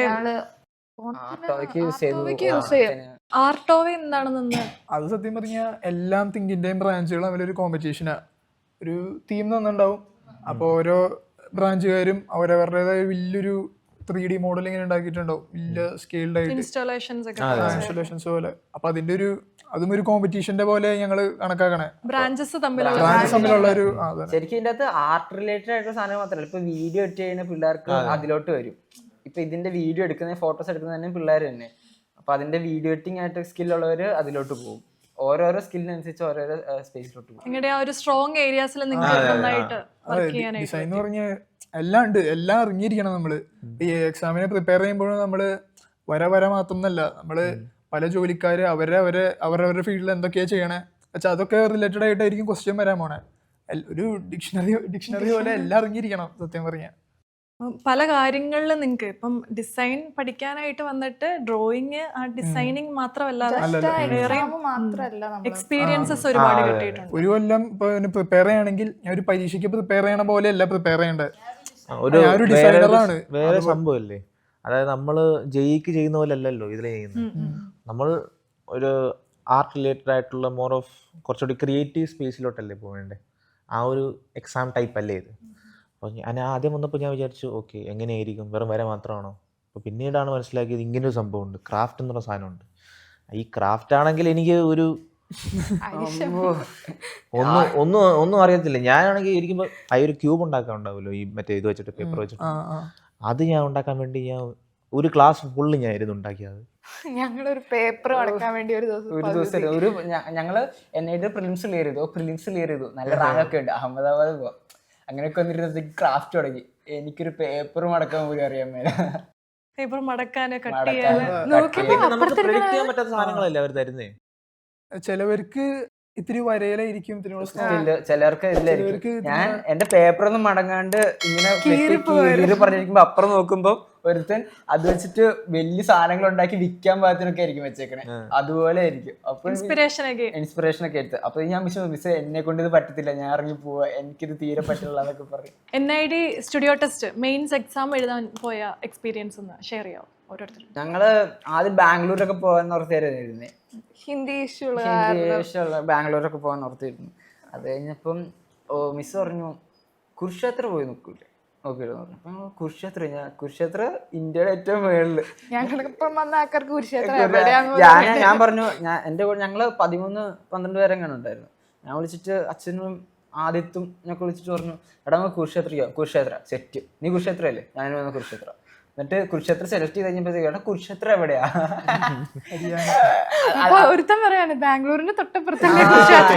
അവൻ പറയാ എന്റെ മനസ്സിൽ കുരുക്ഷേത്ര എന്ന് പറയുന്നത് വിജയവാഡയായിരുന്നു മേളില്. എന്നിട്ട് അവൻ ചോദിച്ചു അത് കഴിഞ്ഞ് കുരുക്ഷേത്രയുടെ മാപ്പിൽ എടുത്ത് നോക്കി കഴിയുമ്പോൾ ഇത് ഡൽഹിയുടെയും പഞ്ചാബിന്റെയും ഒക്കെ അടുത്ത്. അപ്പൊ എന്റെ ചെറുപ്പം തൊട്ടുള്ള എല്ലാ കിളികളും പോയെന്നൊക്കെ പറഞ്ഞു. ആർക്കും അറിയത്തില്ലായിരുന്നു കുരുക്ഷേത്ര എവിടെയാന്ന്. എന്നിട്ടാണ് എല്ലാരും കുരുക്ഷേത്രം ബുക്ക് ചെയ്തത്. പേരൻസ് ആയിട്ടായിരുന്നോ പോയത് അതോ നിങ്ങൾ? ചിലരുടെ പേരൻസ് ഉണ്ടായിരുന്നു, പിന്നെ ഞങ്ങള് ഒറ്റയ്ക്ക് തന്നെ ആയിരുന്നു പോയത്. എല്ലാരും ഒരുമിച്ചാണല്ലോ പോയത്. എല്ലാരും രാവിലെ മോർണിംഗ് ഫ്ലൈറ്റ് കയറി ഡൽഹി ചെന്നു. ഡൽഹിയിൽ കുറച്ച് നേരം കറങ്ങി ഫുഡൊക്കെ കഴിച്ചിട്ട് അവിടെ നിന്ന് ട്രെയിൻ കയറി കുരുക്ഷേത്രക്ക് പോയി. കുരുക്ഷേത്ര കയറി ചെന്നപ്പോൾ തന്നെ ഒരു ഓട്ടയാ, ഞങ്ങളതിന് ടുക് ടുക് എന്ന് കളിക്കണേ, ടുക് ടുക്. എന്നിട്ട് ഞങ്ങൾ അതിൻ്റെ അകത്തൊക്കെ ഇരുന്ന് ഭയങ്കര രസമായിരുന്നു. അവിടെ ചെന്നു റൂമിലെല്ലാരും കൂടെ ഒരുമിച്ച് 2 ദിവസം ഞങ്ങൾ 2 ദിവസം മുന്നേ ആയിരുന്നു പോയത്. അപ്പൊ ഞങ്ങള് 2 ദിവസവും ഒരു റൂമിലിരുന്നിട്ട് ഇങ്ങനെ കത്തിയൊക്കെ അടിച്ച് ഓരോ കാര്യങ്ങളൊക്കെ പറഞ്ഞു. രാത്രി 1 മണി 2 മണി വരെ കത്തിക്കും. അതുകൊണ്ട് ഒട്ടും സ്ട്രെസ് ഇല്ലായിരുന്നു. എക്സാം റിലാക്സ്ഡ് ആയിട്ടാണ്. അഞ്ജലി? എനിക്ക് കുഴപ്പമുണ്ടായില്ലല്ലേ. പിന്നെ എനിക്ക് ഡൽഹി ചെന്ന് കഴിഞ്ഞപ്പോ ഭയങ്കര ഡിപ്രഷൻ പിടിച്ച സ്ഥലമാണെന്ന് തോന്നിയിട്ട് എനിക്ക് ഇലയൊക്കെ ഇരുന്ന് തുടയ്ക്കാൻ ഭയങ്കരമായിട്ട് ടെൻഡൻസി തോന്നിയിട്ട് ഹരിയാന ചെന്നിറങ്ങിയപ്പോ ഇവിടെ മൊത്തം വൃത്തിയാണ്, അവിടെ ഒന്ന് തൂത്തുടിച്ചിട്ടാലോ. അയ്യോ ഇതൊക്കെ പറഞ്ഞു. പിന്നെ അതിന് എക്സാമിന് പോയപ്പോ ഇവരൊക്കെ ഭയങ്കരമായിട്ട് പാട്ടൊക്കെ ഇട്ടിട്ടാ പോയെ. കാരണം ഞങ്ങള് എനിക്ക് എന്താ പറയുക മോട്ടിവേഷൻ പാട്ടാ, പ്ലേലിസ്റ്റ് പാട്ട് കേട്ടാണ് മോട്ടിവേറ്റഡ് ആണ്. നല്ല പാട്ടൊക്കെ ഇട്ട് നിങ്ങള് എക്സാം സെന്ററിൽ കയറാൻ പോയ സമയം എക്സാം സെന്ററിൽ ഞങ്ങൾ കയറിയപ്പോഴും അവിടുത്തെ സീനിയേഴ്സ് ഉണ്ടാവും, hope to see you soon എന്നൊക്കെ പറഞ്ഞിട്ട് ഞങ്ങളുടെ friend seniors Punjabi hip hop പാട്ടൊക്കെ ഇട്ടിട്ട് ഞങ്ങൾ കയറ്റിക്കൊണ്ടുപോയി അവിടെ പഠിക്കുന്നത്. പിന്നെ ക്ലാസ്സിൽ ചെന്ന് കഴിഞ്ഞപ്പോൾ ഞാൻ നോക്കുമ്പോൾ ഞാൻ സ്ക്രീനിന്റെ ഫ്രണ്ടിൽ ഫസ്റ്റ് ബെഞ്ചിൽ എനിക്ക് സമാധാനമായി. കാരണം വീഡിയോ ക്വസ്റ്റ്യൻ ഒക്കെ വരുന്ന സമയത്ത് നല്ല സന്തോഷമായിട്ട് ഞാൻ അതേ ക്ലാസ്സിൽ ഏറ്റവും ബാക്കിൽ ഞാൻ ഇവിടെ നോക്കിയിട്ട് ഇവൾക്ക് എനിക്കാണ് ഒരു സാധനം കാണാൻ പറ്റില്ലായിരുന്നു ഓഡിയോ വിഷ്വൽ റൗണ്ടിൽ. ഇവളാണ് ഏറ്റവും ഫ്രണ്ട്. സ്ക്രീൻ ഇതാണെങ്കിൽ അവൾ ഇവിടെ ഇരിക്കണേ. ഇതെങ്ങനെ വലിയൊരു ക്ലാസ് റൂം ആയിരുന്നു? പിന്നെ ഞങ്ങൾ ആ ക്ലാസ്സിൽ കയറിയപ്പോ 40 സ്റ്റുഡൻസ് 30 പേര് മലയാളികളായിരുന്നു. അങ്ങനെ ഒരു ഇതുണ്ടായിരുന്നു. പിന്നെ അത് കഴിഞ്ഞ് എക്സാം ഞങ്ങൾ തുടങ്ങിയപ്പോ തന്നെ കത്തിയും സെല്ലോ ടേപ്പും ഇതൊക്കെ എടുത്തോ. ഞാൻ തലേ ദിവസമാണെങ്കിൽ വലിയ സെല്ലോ ടേപ്പ്, ചെറിയ sello tape, masking tape, double tape ഇതൊക്കെ കയ്യിലിട്ടുകൊണ്ട് കാണിച്ചപ്പോ ചോദിച്ചു കേരളത്തെ എല്ലാ സാധനങ്ങളും ഉണ്ടല്ലോ എൻ്റെ. എന്നിട്ട് അവർ അതെല്ലാം എടുത്ത് പുറത്തു കളഞ്ഞു. എന്നിട്ട് ഞങ്ങള് സ്റ്റുഡിയോ ടെസ്റ്റിന്റെ പ്രിപ്പറേഷനിൽ നൈഫ് യൂസ് ചെയ്തിട്ടാണ് എല്ലാ കാര്യങ്ങളും ചെയ്തത്. നൈഫ് എങ്ങനെ മാസ്റ്റർ ചെയ്യുന്നായിരുന്നു മെയിനായിട്ട്. കട്ടിംഗ് ബ്ലേഡ്, പ്രസിഷൻ നൈഫ്, ഇതെല്ലാം നന്നായിട്ട് ചെയ്ത് പഠിച്ചിട്ട് പോയപ്പോ അവരവിടെ ചെന്നപ്പോ പറയാം എടുത്തോ കളഞ്ഞു ഒരു കത്രിയെ പശ മാത്രം. പിന്നെ ഇത് മാത്രം പെൻസിൽസ്. ഉപയോഗിക്കുള്ളൂ. ഇവനൊക്കെയാണെങ്കിൽ ഒരു ചാക്ക് കണക്കിന് വാട്ടർ കളർ, ബ്രഷ്, ചാക്കണക്കിന് സാധനം കൊണ്ടേ അതിന് എടുത്ത് ഒരു പെൻസില് മാത്രം. അതായിരുന്നു. പിന്നെ അത് കഴിഞ്ഞിട്ട് ഞങ്ങൾ വലിയ കാര്യത്തിൽ ക്വസ്റ്റ്യൻ പേപ്പർ കിട്ടിയപ്പോൾ ഞങ്ങളോട് സീനിയേഴ്സ് ഒക്കെ പറഞ്ഞിട്ടുണ്ട്, അവർ ക്വസ്റ്റ്യൻ തുറക്കാൻ പറ്റില്ല അങ്ങനെയൊക്കെ പറഞ്ഞപ്പോൾ ഞങ്ങൾ എന്ത് ചെയ്തു, ഇൻവിജിലേറ്റർ അങ്ങോട്ട് പോകും, ഞങ്ങളിങ്ങനെ തീ ഇങ്ങനെ തുറന്നൊക്കെ നോക്കി, ഞാൻ ക്വസ്റ്റ്യൻ കണ്ടു, ഡിസ്ക്വാളിഫൈ ആക്കുമോ? അല്ല പറഞ്ഞ ഇൻവിജിലേറ്റർ അങ്ങോട്ട് പോകുമ്പോ എല്ലാരും നോക്കിട്ട് ഇങ്ങനെ മറ്റേ ക്വസ്റ്റ്യൻ പേപ്പർ സീൽ ഇട്ടിട്ടുണ്ടാവും, അത് ഇങ്ങനെ ഞെക്കി കഴിഞ്ഞാൽ അതിന്റെ അകത്ത് തന്നെ ഞാൻ ഇങ്ങനെ എല്ലാ ക്വസ്റ്റ്യൻ വായിച്ചു, ഞാൻ ക്വസ്റ്റ്യൻ കണ്ടു, ഇനി എന്താ നോക്കിയാൽ മതി. ഇച്ചിരി ഇപ്പൊ ഇൻവിജിലേറ്റർ വന്നിട്ട് ക്വസ്റ്റ്യൻ പേപ്പർ തുറന്നു എല്ലാം വായിച്ചോളാം. അപ്പൊ ഞങ്ങളെ അതുപോലെ തന്നെ ഞങ്ങൾ ക്ലാസ്സിൽ ചെന്നപ്പോൾ തന്നെ ഒരു സോങ് പോലെ ഇങ്ങനെ ഒരു ട്യൂൺ പ്ലേ ചെയ്തിട്ടുണ്ടാവും. ഞാൻ വിചാരിച്ചു എക്സാമിന് വേണ്ടിയിട്ടാണ് ഇവർ പ്ലേ ചെയ്തത്, ഓഡിയോ റൗണ്ടിന് വേണ്ടിയിട്ടാണ്. അത് 4 പ്രാവശ്യം കണ്ട് പ്ലേ ചെയ്തു. ഞാൻ വാഷ്റൂമിൽ പോകാണ്ട് പോലും ഞാൻ ഇരുന്ന് ആ പാട്ട് ശ്രദ്ധിക്കായിരുന്നു. ഞാൻ 3 പ്രാവശ്യം വാഷ്റൂമിൽ പോയി, അഞ്ചിലെ അവിടെ തന്നെ ഇരിക്കുക, ആ പാട്ട് ശ്രദ്ധിച്ചിരിക്കുക. ഞാൻ വിചാരിച്ചു ഇവരെന്തിനാ ഈ പാട്ടിടുന്ന, എന്തേലും ഉണ്ടാവും എന്ന് വിചാരിച്ചു. പിന്നെ അത്ര വലിയ കാര്യം ഉണ്ടായില്ല. പിന്നെ എക്സാം കയറി ഇറങ്ങുന്നത് ഭയങ്കരമായിട്ട് വേഗം ഇറങ്ങിപ്പോന്നു ഞങ്ങള്, കാരണം അത്രയും ഫാസ്റ്റ് ആയിരുന്നു. പിന്നെ ക്വസ്റ്റ്യൻസ് ആയാലും എല്ലാം റെയിൽവേ സ്റ്റേഷൻ ആയിരുന്നു ഇപ്രാവശ്യം വന്നപ്പോൾ, എല്ലാം റെയിൽവേ സ്റ്റേഷൻ. എനിക്ക് ആ ഒരു കാര്യത്തിൽ ഭയങ്കര ഇതായിരുന്നു. അതായത് റെയിൽവേ സ്റ്റേഷന്റെ കാര്യം വന്നപ്പോൾ ഞാൻ കുറെ ട്രാവൽ ചെയ്തിട്ടുണ്ട് മറ്റേ റെയിലില്. അത് ഹെൽപ്ഫുൾ ആയിട്ടുണ്ട്. ഞാൻ എൻ്റെ വാപ്പ നിൽക്കുന്നതും ഉമ്മ നിൽക്കുന്നതും പിന്നെ കുറെ ക്രൗഡും ആ ഒരു പോയിന്റ് ഓഫ് വ്യൂലാണ് വരച്ചത്. എൻ്റെ പോയിന്റ് ഓഫ് വ്യൂലാണ് ഞാൻ വരച്ചത്. ഞാൻ ഫോൺ കൊണ്ടിരിക്കുന്നു, ആരോ സൈഡ് കൂടെ ഓടിക്കൊണ്ട് പോകുന്നു. അപ്പോൾ ആ ഒരു ഒബ്സർവേഷന് ഭയങ്കരമായിട്ട് ഹെൽപ്ഫുൾ ആയിട്ടുണ്ട്, ഹെൽപ്പ് ചെയ്തിട്ടുണ്ട്. ഞാൻ ട്രാവൽ ചെയ്തിട്ടില്ല, അവിടെ ഇടുക്കിയിൽ റെയിൽവേ സ്റ്റേഷൻ ഒന്നും ഇല്ലാത്തതുകൊണ്ടത്തേക്ക് അറിയത്തില്ലായിരുന്നു. അതുകൊണ്ട് റെയിൽവേ സ്റ്റേഷൻ്റെ ക്വസ്റ്റ്യൻസ് എല്ലാം തന്നെ എനിക്ക് പോക്കായിരുന്നു.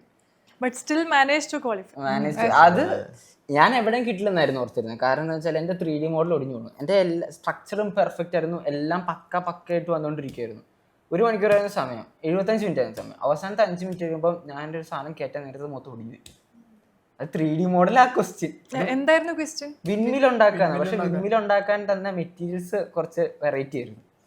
ഇപ്പൊ ബാമ്പുവിന്റെ സ്ട്രിപ്പ്, പേപ്പറിന്റെ സ്ട്രിപ്പ്, ത്രെഡ്, തുണി, ഇത്ര ഉണ്ടായിരുന്നുള്ളൂ. വളരെ ലിമിറ്റഡ് ആയിട്ടുള്ള മെറ്റീരിയൽസ്. അപ്പൊ അത് പക്ഷെ ഞാൻ ഉണ്ടാക്കിയെന്നെല്ലാം നന്നായിട്ടായിരുന്നു. എല്ലാം പക്ക സ്ട്രക്ചർ എല്ലാം നല്ലായിരുന്നു. സെൽഫ് സ്റ്റാൻഡിങ് ആയിരിക്കണം, ഫങ്ഷണൽ ആയിരിക്കണം. ഫങ്ഷണാലിറ്റിയുടെ കാര്യം വന്നപ്പോഴത്തേക്കും എൻ്റെ സാധനം അവസാനം 5 മിനിറ്റിൽ ഒടിഞ്ഞു പോയി. അപ്പൊ എനിക്ക് എന്താ ചെയ്യാൻ അറിയുന്നത്, പാനിക് ആയിക്കൊണ്ടിരിക്കുക. എൻ്റെ കണ്ണൊക്കെ നിറഞ്ഞ, എൻ്റെ കൈയൊക്കെ ഇങ്ങനെ വിറയ്ക്കുക. സാറേ ഞാൻ എന്താ ചെയ്തെന്ന് വെച്ചാൽ ഇനി അതിലോട്ടൊന്നും ചെയ്യാൻ പറ്റില്ലെന്ന് എനിക്ക് മനസ്സിലായി. അപ്പം ഞാൻ 5 മിനിറ്റും കൊണ്ട് ഐഡിയ ഞാൻ എന്തായിരുന്നു ചെയ്യാൻ പോണെന്നും എങ്ങനെയായിരുന്നു എന്ന് എല്ലാം ഐഡിയ വരച്ചു വെച്ചു, എക്സ്പ്ലെയിൻ ചെയ്ത് ഡീറ്റെയിൽ ആയിട്ട് വരച്ചു വെച്ചിട്ട് ഇറങ്ങിപ്പോന്നു. ഇറങ്ങി വന്നപ്പോൾ എല്ലാ പിള്ളേരും കരഞ്ഞുകൊണ്ടൊക്കെ ഇറങ്ങി വന്നു. അപ്പോൾ സന്തോഷം. അത് ഈ എക്സാംസ് ശരിക്കും നമ്മുടെ സ്ട്രെസ് ടെസ്റ്റ് ചെയ്യണ എക്സാമാണ്. അവർ നമ്മളെ മാക്സിമം സ്ട്രെസ്ഡ് ആക്കാൻ നോക്കും ആ ക്വസ്റ്റ്യൻസ് ഒക്കെ കണ്ടിട്ട്. ആ സിറ്റുവേഷനിൽ നമ്മൾ എങ്ങനെയാണ് പെട്ടെന്ന് സൊല്യൂഷൻസ് കണ്ടുപിടിക്കേണ്ടത്, അതിലാണ് സത്യം പറഞ്ഞ കാര്യം. അത് പ്രീവിയസ് ഇയർ ആയാലും ചിലവർ ഇങ്ങനെ മോഡൽസ് ഉണ്ടാക്കിയിട്ട് അവർക്ക് ഉണ്ടാക്കാൻ പറ്റാണ്ട് പോയിട്ടുണ്ട്. അപ്പോൾ അവരുടെ ഉള്ളിലുള്ള ഐഡിയ വെറുതെ അവിടെ സൈഡിലൊന്ന് വരച്ചിട്ടു. അപ്പോൾ നോക്കണ ആൾക്കാർക്ക് മനസ്സിലായി, ഓ ഇവൻ ഇതായിരുന്നു ഉദ്ദേശിച്ചത്, അപ്പം അങ്ങനെയും മാർക്ക് കിട്ടാം. അല്ലാണ്ട് പുറം പൊളിഞ്ഞു പോയാൽ അയ്യോ പോയി ചെയ്ത് വെച്ചിരിക്കുന്നതിന്റെ മാത്രമല്ല, നിങ്ങളുടെ ഐഡിയ എന്താണെന്നുള്ളത് അവര് മനസ്സിലാക്കിയിട്ടുണ്ടെങ്കിൽ വളരെ നല്ല. കാരണം ഒരു ക്വസ്റ്റ്യൻ ഉണ്ടായിരുന്നു, 45 മിനിറ്റ് 10 ഫ്രെയിം വരയ്ക്കണം, അതും ഇച്ചിരി സൈസ് ഉണ്ട് ഫ്രെയിംസ്. ഞങ്ങളൊക്കെ വരച്ച് 5 ഫ്രെയിം ആയപ്പോഴത്തേക്കും ഇനി 15 മിനിറ്റേ ഉള്ളൂ, ബാക്കി 5 ഫ്രെയിം വരയ്ക്കേണ്ടായിരുന്നു. അത് ഞങ്ങൾക്ക് ഭയങ്കര ഇഷ്യൂ ആയിരുന്നു, ഞങ്ങൾക്ക് ഭയങ്കര പേടിയായി അത് കാരണം. പിന്നെ എക്സാം കഴിഞ്ഞു, എല്ലാവരും വന്ന് റൂമിൽ എല്ലാവരും വെട്ടിയിട്ട വാഴത്തണ്ട് പോലെ ഇങ്ങനെ കിടക്കുമായിരുന്നു. സങ്കടം ചെയ്ത് കംപ്ലീറ്റ് ചെയ്യാൻ പറ്റാത്തോണ്ടല്ല. അത് ഇവിടെ വന്നു കഴിഞ്ഞാൽ നമ്മൾ നന്നായിട്ട് വരയ്ക്കണവരുണ്ടാവും, ചില വരയ്ക്കാത്തവരുണ്ടാവും. ഈ വരയ്ക്കണവരായ പോലും ചിലപ്പോൾ അവരൊരു സാധനം നന്നായിട്ട് വരയ്ക്കണത് 3/4 മണിക്കൂർ കൊണ്ടായിരിക്കും. പക്ഷെ ഓരോ പരീക്ഷ കഴിയുമ്പോഴും ഫാക്കൽറ്റി പറഞ്ഞ് 45 മിനിറ്റ് 40 ആക്കും, 30 ആക്കും, 20 ആക്കും, 15 ആക്കും. അങ്ങനെ സമയം കുറച്ച് വരച്ചു തുടങ്ങണം. പിന്നെ മെയിൻ കാര്യം ഞാൻ അവിടെ ക്ലോക്ക് ഒന്നും ഇല്ലായിരുന്നു. അപ്പം 45 മിനിറ്റ് 10 ഫ്രെയിം, 4.5 മിനിറ്റ് എടുക്കാവുള്ളൂ ഒരു ഫ്രെയിമിന്. ഞാൻ 2 ഫ്രെയിം വരച്ച് 15 മിനിറ്റ്, ബാക്കിയുള്ളത് അരമണിക്കൂറും 8 ഫ്രെയിമും കിടക്കുക. അങ്ങനെയായിരുന്നു. ഇപ്പം അതുപോലെ തന്നെ ഇപ്പം നമ്മൾ വിചാരിക്കുന്നുണ്ട് നമ്മൾ ആ ക്വസ്റ്റ്യൻ അറ്റൻഡ് ചെയ്ത് റോങ് ആയിരിക്കും, അങ്ങനെ ആയിരിക്കും. പക്ഷെ അങ്ങനെയൊന്നും ആയിരിക്കും, ചിലപ്പോൾ എനിക്ക് അതായിരിക്കും വേണ്ടത്. ഇപ്പം ഒരു ക്വസ്റ്റ്യൻ ഉണ്ടായിരുന്ന സീക്വൻഷ്യൽ ഡ്രോയിങ് ആയിരുന്നു, ഇവള് ചെയ്ത സീക്വൻഷ്യൽ ഡ്രോയിങ് അല്ല, ഇവള് പ്രോബ്ലം സോൾവിങ് ആണ് ചെയ്ത്. അങ്ങനെയൊക്കെ ഉണ്ടാവും. പക്ഷെ NID അതാണ് എടുക്കും. ഞാൻ സോൾവ് ചെയ്തത് നല്ല രസമുണ്ട്. കാരണം അതിൽ ഒരെണ്ണം എന്ന് പറഞ്ഞു കഴിഞ്ഞാൽ, ഒരെണ്ണം ഞാൻ ചെയ്തതെന്ന് വെച്ച് കഴിഞ്ഞാൽ, ഒരാൾ നിലത്ത് വീഴുന്നു, അപ്പൊ ഇതിന് ഞാൻ സൊല്യൂഷൻ കൊടുത്തെന്ന് വെച്ച് കഴിഞ്ഞാൽ പണ്ടത്തെ മറ്റേ ബൂമറാങ്ങിന്റെ പരസ്യമില്ലേ, ബൂമറാങ് വീണിട്ട് കാക്കേന്റെ മുകളില് പറന്നു പോണത്, ഇതാണ് ഞാൻ വരച്ചത്. ആൾക്ക് ബൂമറാങ് കൊടുത്തിട്ട് ആളോട് പറഞ്ഞോളാൻ പറയാൻ. ഇങ്ങനത്തെ മൊത്തത്തിൽ ഇങ്ങനെ ഇൻസ്പിറേഷൻ ആണല്ലേ കണ്ടതിൽ നിന്നൊക്കെ ആയിട്ടുള്ളത്. കാരണം എനിക്ക് പരസ്യങ്ങൾ ഭയങ്കര ഇഷ്ടമാണ്. ഞാൻ രാത്രി 3 മണി 4 മണി വരെ ഇരുന്ന് പരസ്യം കാണണം. പരസ്യം മാത്രം. പരസ്യം മാത്രം. ഓക്കെ, പരസ്യം മാത്രം. യൂട്യൂബിൽ മൊത്തം പരസ്യങ്ങളായിരിക്കും. ഈ പരസ്യങ്ങള് യൂട്യൂബില് വീഡിയോസ് ഒക്കെ കാണുമ്പോൾ ആഡ് സ്കിപ്പ് ചെയ്യാതെ അത് മാത്രമേ അതിന് വേണ്ടിട്ട് വീഡിയോസ് യൂട്യൂബിൽ ആഡ് കാണാറില്ല, പക്ഷെ സ്പെസിഫിക്കലി ചില ആഡ്സ് ഞാൻ കാണാറുണ്ട്. പണ്ടത്തെ ആഡ്സ് ഒക്കെ ഭയങ്കര അതായത് ഒരു ഫെവിക്കോളിന്റെ ഒക്കെ ആഡ്, ഫെവിക്കോള്, വോഡഫോൺ ആഡ്സിന്ന് വരെ നമുക്ക് നല്ല ഐഡിയ കിട്ടും, നല്ല ആഡൊക്കെ കണ്ടു. അവര് വലിയൊരു ഐഡിയ ക്രിയേറ്റീവ് ആയിട്ടുള്ള ആൾക്കാർ നേരത്തിനുള്ളതാണ് ചെയ്ത് കാണിക്കുന്നത്. മറ്റേ റീസെന്റ് മറ്റേ തുടരും അവാർഡ് വിന്നിംഗ് ആർട്സ് അത് കഴിഞ്ഞ് ഞങ്ങളുടെ എക്സാം കഴിഞ്ഞു. NID കുരുക്ഷേത്രയിലെ എക്സാം കഴിഞ്ഞു. ഞങ്ങൾ പലരും പല പല ഫ്ലൈറ്റിനായിരുന്നു പോണേ. ഞങ്ങളുടെ കൂടെ ഉണ്ടായിരുന്നവരൊക്കെ അന്ന് നൈറ്റിലെ ഫ്ലൈറ്റിന് തന്നെ പോയി. ഞാൻ, അഞ്ജലി, അമ്മാൻ, മീനു, ഞങ്ങൾ 4 പേര് പിറ്റേന്നുള്ള ഫ്ലൈറ്റായിരുന്നു. രാത്രി ട്രെയിൻ കയറി, രാവിലെ അവിടെ എത്തി. അന്ന് ഉച്ചയ്ക്കായിരുന്നു അപ്പോൾ ഞങ്ങൾ രാവിലെ ഡൽഹിയിലെത്തി. ഡൽഹിയിലെത്തിയിട്ട് ഡൽഹിയിൽ നിന്ന് ഫ്ലൈറ്റ് കയറുകയാണ്. ഞങ്ങൾ രാത്രി ട്രെയിൻ കയറി, രാവിലെ 4 മണിയൊക്കെ ആയപ്പോഴത്തേക്കും ഡൽഹി എത്തി. ട്രെയിൻ കയറുന്നത് വലിയ രസമാണ്. ട്രെയിൻ ഞങ്ങൾക്ക് അവിടെ കോച്ച് നമ്പർ പോലും അറിയാൻ പറ്റില്ല. കുരുക്ഷേത്ര റെയിൽവേ സ്റ്റേഷൻ ഇതൊന്നും അറിയാൻ പറ്റത്തില്ല. അവർ ട്രെയിൻ നിർത്തി കഴിഞ്ഞപ്പോഴത്തേക്കും ഞങ്ങൾ 3rd AC ആയിരുന്നു ബുക്ക് ചെയ്ത്. ഞങ്ങളത് തുറക്കാൻ നോക്കിയിട്ട് അത് പൂട്ടിയിട്ടേക്കുക. ഉള്ളിൽ ഇത് തുറക്കുന്ന ആള് കിടന്നുറങ്ങുക. ഞങ്ങൾക്ക് ട്രെയിനിൽ കയറാൻ പറ്റില്ല, ഇത് മൊത്തം പൂട്ടിയിട്ടേക്കുക. എന്നിട്ട് ഞാനാണെങ്കിൽ അതിന്റെ ഗ്ലാസ് വെച്ചിട്ട് ഇങ്ങനെ അടിച്ചോണ്ടിരിക്കുക, തുറക്കേണ്ട. എന്നിട്ട് ഞങ്ങൾ അങ്ങനെ ട്രെയിനിൽ കയറി ഡൽഹി എത്തിയിട്ട് ഡൽഹി ഞങ്ങൾ ആദ്യമായിട്ട് ഡൽഹി പോകണം. എന്നിട്ട് ഞങ്ങൾ സരോജിനി മാർക്കറ്റിൽ പോകണു, അവിടെ പോകണു, ഇവിടെ പോകണു, കറങ്ങണു. എല്ലാം കഴിഞ്ഞത്തേക്കും ഫ്ലൈറ്റിന് സമയം ഞങ്ങൾ ഇവിടുത്തെ നോർമൽ ടൈമിനനുസരിച്ച് എപ്പോൾ ഇറങ്ങണം എന്നുള്ള രീതിക്കാണ് ഞങ്ങൾ ഇറങ്ങിയത്. ഞങ്ങൾ ഊബർ വിളിച്ചു.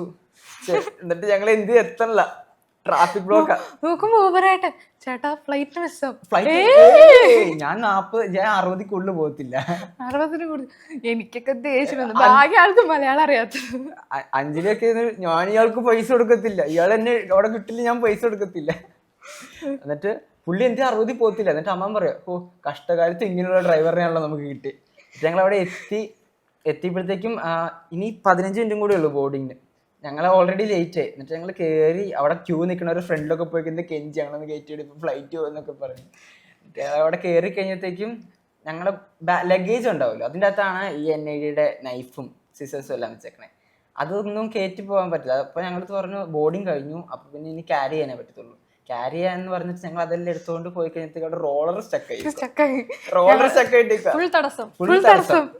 റോളർ സ്റ്റക്കായിട്ട് ഞങ്ങൾ ഇത് തന്നെ വരാത്തത്. എന്നിട്ടാണ് ഞാൻ അവിടെ നിന്ന് ബാഗ് എടുത്തിട്ട് അങ്ങ് അപ്പുറമുള്ള സ്ഥലത്ത് കൊണ്ട് വെച്ചത്. എന്നിട്ട് അവിടെ നിന്ന് ഇറങ്ങി കഴിഞ്ഞത്തേക്ക് ഇവര് പറയാം ഇതിനകത്ത് കത്തി നൈഫ് കൊണ്ട് ഇത് മൊത്തം കളയണമെന്ന്. എന്നിട്ട് ഞാൻ അതെല്ലാം എടുത്ത് അവിടെ ഇട്ടിട്ട് ഓടി. ഇവരപ്പോഴും അവിടെ നിൽക്കുക. ഫ്ലൈറ്റ് ഒന്ന് പിടിച്ചിടാൻ പറയണേ. എന്നിട്ട് ഞാൻ ഓടി. അത് ഡൽഹി എയർപോർട്ടിൻ്റെ അകത്ത് 1.5 കിലോമീറ്റർ പോയല്ലേ ഞങ്ങളുടെ ടെർമിനൽ. ഏറ്റവും അവസാനം ടെർമിനൽ 19 എങ്ങാണ്ടായിരുന്നു. അപ്പോൾ 1.5 കിലോമീറ്റർ അതിൻ്റെ അടുത്തുള്ളൂ. ഞാൻ ബാഗെല്ലാം പിടിച്ചുകൊണ്ട് ഓടുക. ഞാൻ തെറ്റിയടിച്ച് വീണു. എൻ്റെ ബാഗിലുള്ള സാധനങ്ങളെല്ലാം എടുത്തു പോയി. എന്നിട്ട് അവിടെയുള്ള ചേട്ടന്മാരൊക്കെ ഒന്ന് എടുത്ത് തന്നിട്ട് ഞാൻ എന്നിട്ട് ഞങ്ങൾ അവിടെ ഓടി പിടിച്ചെത്തിക്കഴിഞ്ഞ എല്ലാം കഴിഞ്ഞു. ഫ്ലൈറ്റ് ഓൾറെഡി ബോർഡ് ചെയ്ത് അവര് പോയി. സിനിമ ആയില്ല, മിസ്സായി. അത് ക്ലോസ് ചെയ്തു. എന്നിട്ട് ഞാനിങ്ങനെ നിക്കുക നോക്കിയപ്പോ അഞ്ജലി ഓടി വരുന്നുണ്ട്. നിർത്തിക്കോ. എന്നിട്ട് അഞ്ജലി ഇങ്ങനെ പൊട്ടിക്കരയാറായിട്ട് നിൽക്കണം. ഞാൻ എന്താ ചെയ്യണ്ടേ? അയ്യോ. അപ്പൊ ഞങ്ങളോട് അമ്മ വന്നിട്ട് എടാ ഫ്ലൈറ്റ് പോയോ, എന്റെ കത്തി പോയി. അവന്റെ കത്തി എന്ന് പറഞ്ഞാൽ അവന്റെ കത്തി എന്ന് പറഞ്ഞാൽ ഭയങ്കര ഇഷ്ടമുള്ള സാധനം. അവനെവിടെ പോയാലും കത്തി കൊണ്ടുപോകും. അപ്പൊ NID എക്സാമിന്റെ അകത്ത് ഒരാളെ കത്തി കയറ്റി കൊണ്ടുപോയി. എന്നിട്ട് ഞങ്ങളവിടെ ചെന്ന് ഞങ്ങളിവിടെ കരയാറായിട്ട് നിൽക്കുമ്പോഴല്ലോ ഒരുത്തൻ വന്നിട്ട് പറയാ എടാ എന്റെ കത്തി പോടാ. ഞാനവനെ എന്നാ ചെയ്യണ്ടേ?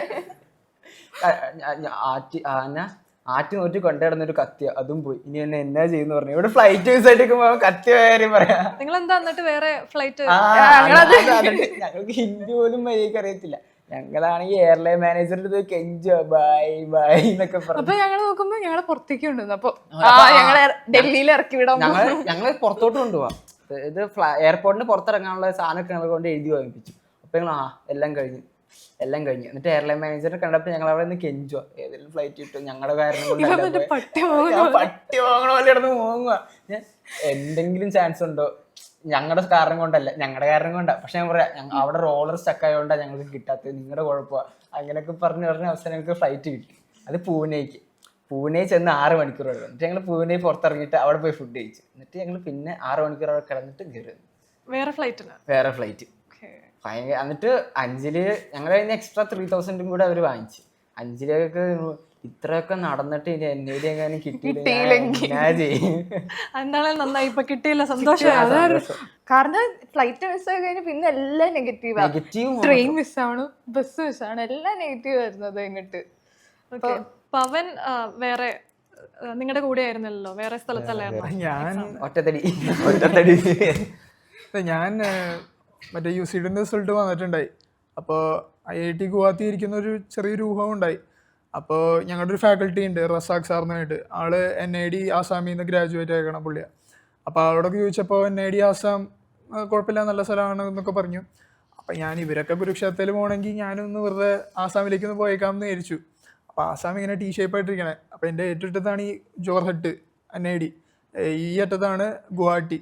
അപ്പം ഞാൻ എന്താ പറയുക, സാധാ പോലെ അവിടെ NID ആസാമിൽ പോയി. പരീക്ഷയും വലിയ കുഴപ്പമൊന്നും ഉണ്ടായില്ല. ഇങ്ങനെ സാധനങ്ങൾ എടുത്ത് വെക്കുന്ന റെസ്ട്രിക്ഷൻസോ അങ്ങനെയൊന്നും ഉണ്ടായില്ല. ഇല്ലില്ല, അങ്ങനത്തെ പരിപാടിയൊന്നും ഉണ്ടായില്ല. പക്ഷെ അവിടെ ഉണ്ടായിരുന്ന പ്രശ്നങ്ങളൊന്നും ഇവിടെ ഇല്ല, ഇവിടെ അത്രയ്ക്ക് പ്രശ്നം ഉണ്ടായില്ല. പിന്നെ ഒറ്റ മലയാളി ഉണ്ടായില്ല. മലയാളിയായിട്ട് ഞാൻ മാത്രമേ ഉള്ളൂ. അവിടെ ആണെങ്കിൽ അധികം ഇങ്ങനെ ഇതൊന്നും ഉണ്ടായില്ല. ഇത്തിരി ഫ്രീ ആയിരുന്നു എല്ലാം. എന്താ പറയാ, പ്രഷർ അങ്ങനെയൊന്നും ഉണ്ടായില്ല, ഫ്രീ ആയിരുന്നു. ഞാൻ പിന്നെ എനിക്കും അധികം പ്രഷറൊന്നും ഉണ്ടായില്ല. അപ്പം ഞാൻ സാധാ പോലെ ചെയ്തിട്ടാണ് ഇറങ്ങിയത്. അത് കഴിഞ്ഞിട്ട് പരീക്ഷയൊക്കെ കഴിഞ്ഞു. ഞാൻ 7 മണിക്കൂർ ഒരു ട്രെയിനിൽ കയറി. അവസാനം ക്യാമ്പസൊക്കെ, ഗുവാഹട്ടി ക്യാമ്പസൊക്കെ കണ്ടിട്ട് ഞാൻ തിരിച്ച് നാട്ടിൽ പോന്നു. വേറെ പ്രശ്നങ്ങളൊന്നും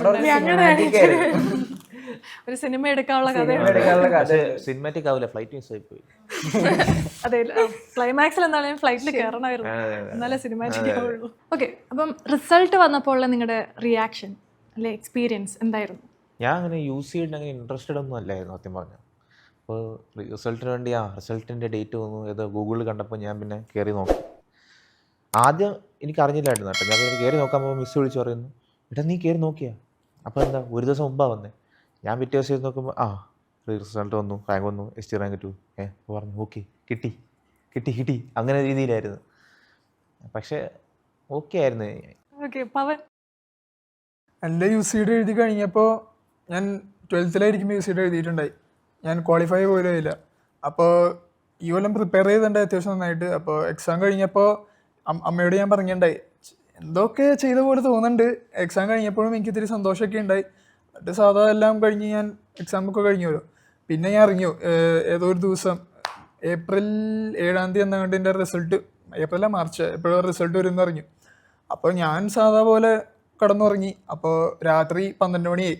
12 മണിയായപ്പോൾ ഫോൺ കോൾ വരാൻ തുടങ്ങി. കൃഷ്ണ ജാംസിൻ്റെ, നമ്മുടെ കോർഡിനേറ്ററിൻ്റെ, പിന്നെ പോളില്ലേ അവൻ്റെയും കോൾ വരാൻ തുടങ്ങി. എനിക്ക് നല്ല ഉറക്കമുണ്ടായി. ഞാൻ രണ്ടും കട്ട് ചെയ്തിട്ട് ഞാൻ വീട്ടിൽ കിടന്നുറങ്ങി. എന്നിട്ട് രാവിലെ 4 മണിക്ക് എണീറ്റു. എന്നിട്ട് റിസൾട്ട് നോക്കാമെന്ന് വിചാരിച്ചിട്ട്.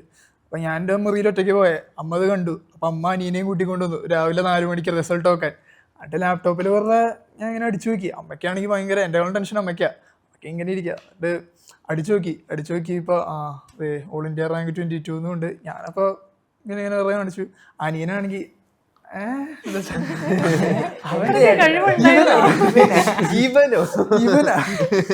അവൻ നടന്നുപോയി. പിന്നെ അമ്മൂമ്മയും മുത്തശ്ശനൊക്കെ എണീറ്റ് വന്നപ്പോൾ അവരോടും പറഞ്ഞു. അവരൊക്കെ നല്ല ഹാപ്പി ആയിരുന്നു. അമ്മാവനൊക്കെ വിളിച്ചു, അച്ഛനെയൊക്കെ വിളിച്ചു, എല്ലാവരും നല്ല ഹാപ്പി ആയിരുന്നു. അങ്ങനെയായിരുന്നു എൻ്റെ. പവന് എന്തായിരുന്നു തോന്നിയത്? എനിക്ക് സന്തോഷം ഉണ്ടായി.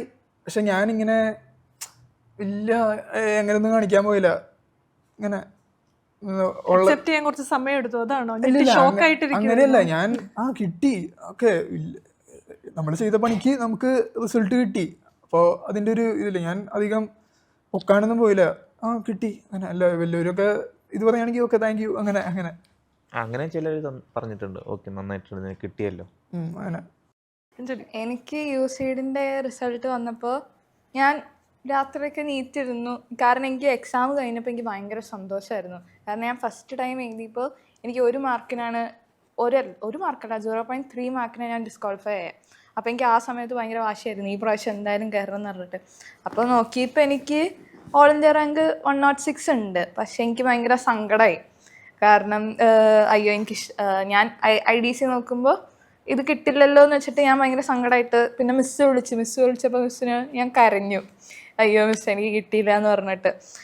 എന്നിട്ട് ഞാൻ ഇപ്പോൾ ഓക്കെ കുഴപ്പമില്ല എന്ന് പറഞ്ഞ് ഞാൻ വീട്ടുകാരെ വിളിച്ചപ്പോൾ ആ കുഴപ്പമൊന്നുമില്ല, നമുക്ക് NID നോക്കാം. പക്ഷേ NID എനിക്ക് ഒട്ടും പ്രതീക്ഷ ഉണ്ടായില്ല. ഞാൻ NIDൻ്റെ പ്രിലിംസിൻ്റെ റിസൾട്ട് വരുമ്പോൾ 4 മണിക്ക് എങ്ങാണ്ടായിരുന്നു റിസൾട്ട് തന്നെ. ഞാൻ പേടിച്ചിട്ട് 4 മണിയായപ്പോൾ നോക്കിയില്ലേ, ഒരു 5 മണി ആയപ്പോഴാണ് നോക്കിയത്. അപ്പം ഉണ്ട് എൻ്റെ ഫ്രണ്ട്സൊക്കെ വിളിക്കുന്നത്, നോക്കിയില്ലേ. അപ്പം നോക്കുമ്പോൾ ഒരു മെയിൽ വന്നു. അപ്പം എനിക്ക് മനസ്സിലായി ഓക്കെ കിട്ടി, എന്തോ കിട്ടിയിട്ടുണ്ടെന്ന് പറഞ്ഞിട്ട് ഞാൻ നോക്കി. അപ്പോൾ പ്രിലിംസിനും കുഴപ്പമില്ലാത്ത റാങ്ക് ആയിരുന്നു. അത് കഴിഞ്ഞിട്ട് മെയിൻസ് ആയിരുന്നപ്പോൾ ഭയങ്കര ചില്ലായിരുന്നു, കാരണം കിട്ടില്ല എന്ന് ഉറപ്പായിരുന്നു. അങ്ങനെയായിരുന്നു, എന്തിനാന്ന് നോക്കിയിട്ട് കിട്ടില്ല. എന്നിട്ട് ഞാൻ കടന്നുറങ്ങി. അപ്പോൾ ഇവരൊക്കെ വിളിച്ച് അത് കഴിഞ്ഞിട്ടാണ് ഞാൻ നോക്കുന്നത്. റിസൾട്ട് വന്നിട്ട് കുറെ നേരം കഴിഞ്ഞിട്ട് റിസൾട്ട് നോക്കി. എന്നിട്ട് ഞാൻ നോക്കിയപ്പോൾ ഓൾ ഇന്ത്യ റാങ്ക് 44 ഉണ്ട്. പക്ഷെ എനിക്കൊരു പേടി ഉണ്ടായിരുന്നു, അഹമ്മദാബാദ് കിട്ടുമോ എന്നൊരു പേടി. എവിടെ കിട്ടും? അഹമ്മദാബാദ് കിട്ടുമോ എനിക്കൊരു പേടി. അപ്പം ഞാൻ മിസ്സിന് മെസ്സേജ് അയച്ചു. മിസ് കൃഷ്ണ മിസ്സിന് മെസ്സേജ് അയച്ചു. കൃഷ്ണ മിസ് പറഞ്ഞു, എന്തിനാ നീ എന്തായാലും അഹമ്മദാബാദ് കിട്ടും. അപ്പോഴാണ് എനിക്കൊരു സമാധാനം വന്നത്. പക്ഷെ എന്നാലും എനിക്ക് റിസൾട്ട് വന്നു കഴിഞ്ഞിട്ട് അലോട്ട്മെന്റ് വരണ വരെ എനിക്ക് എന്തായാലും കിട്ടില്ല.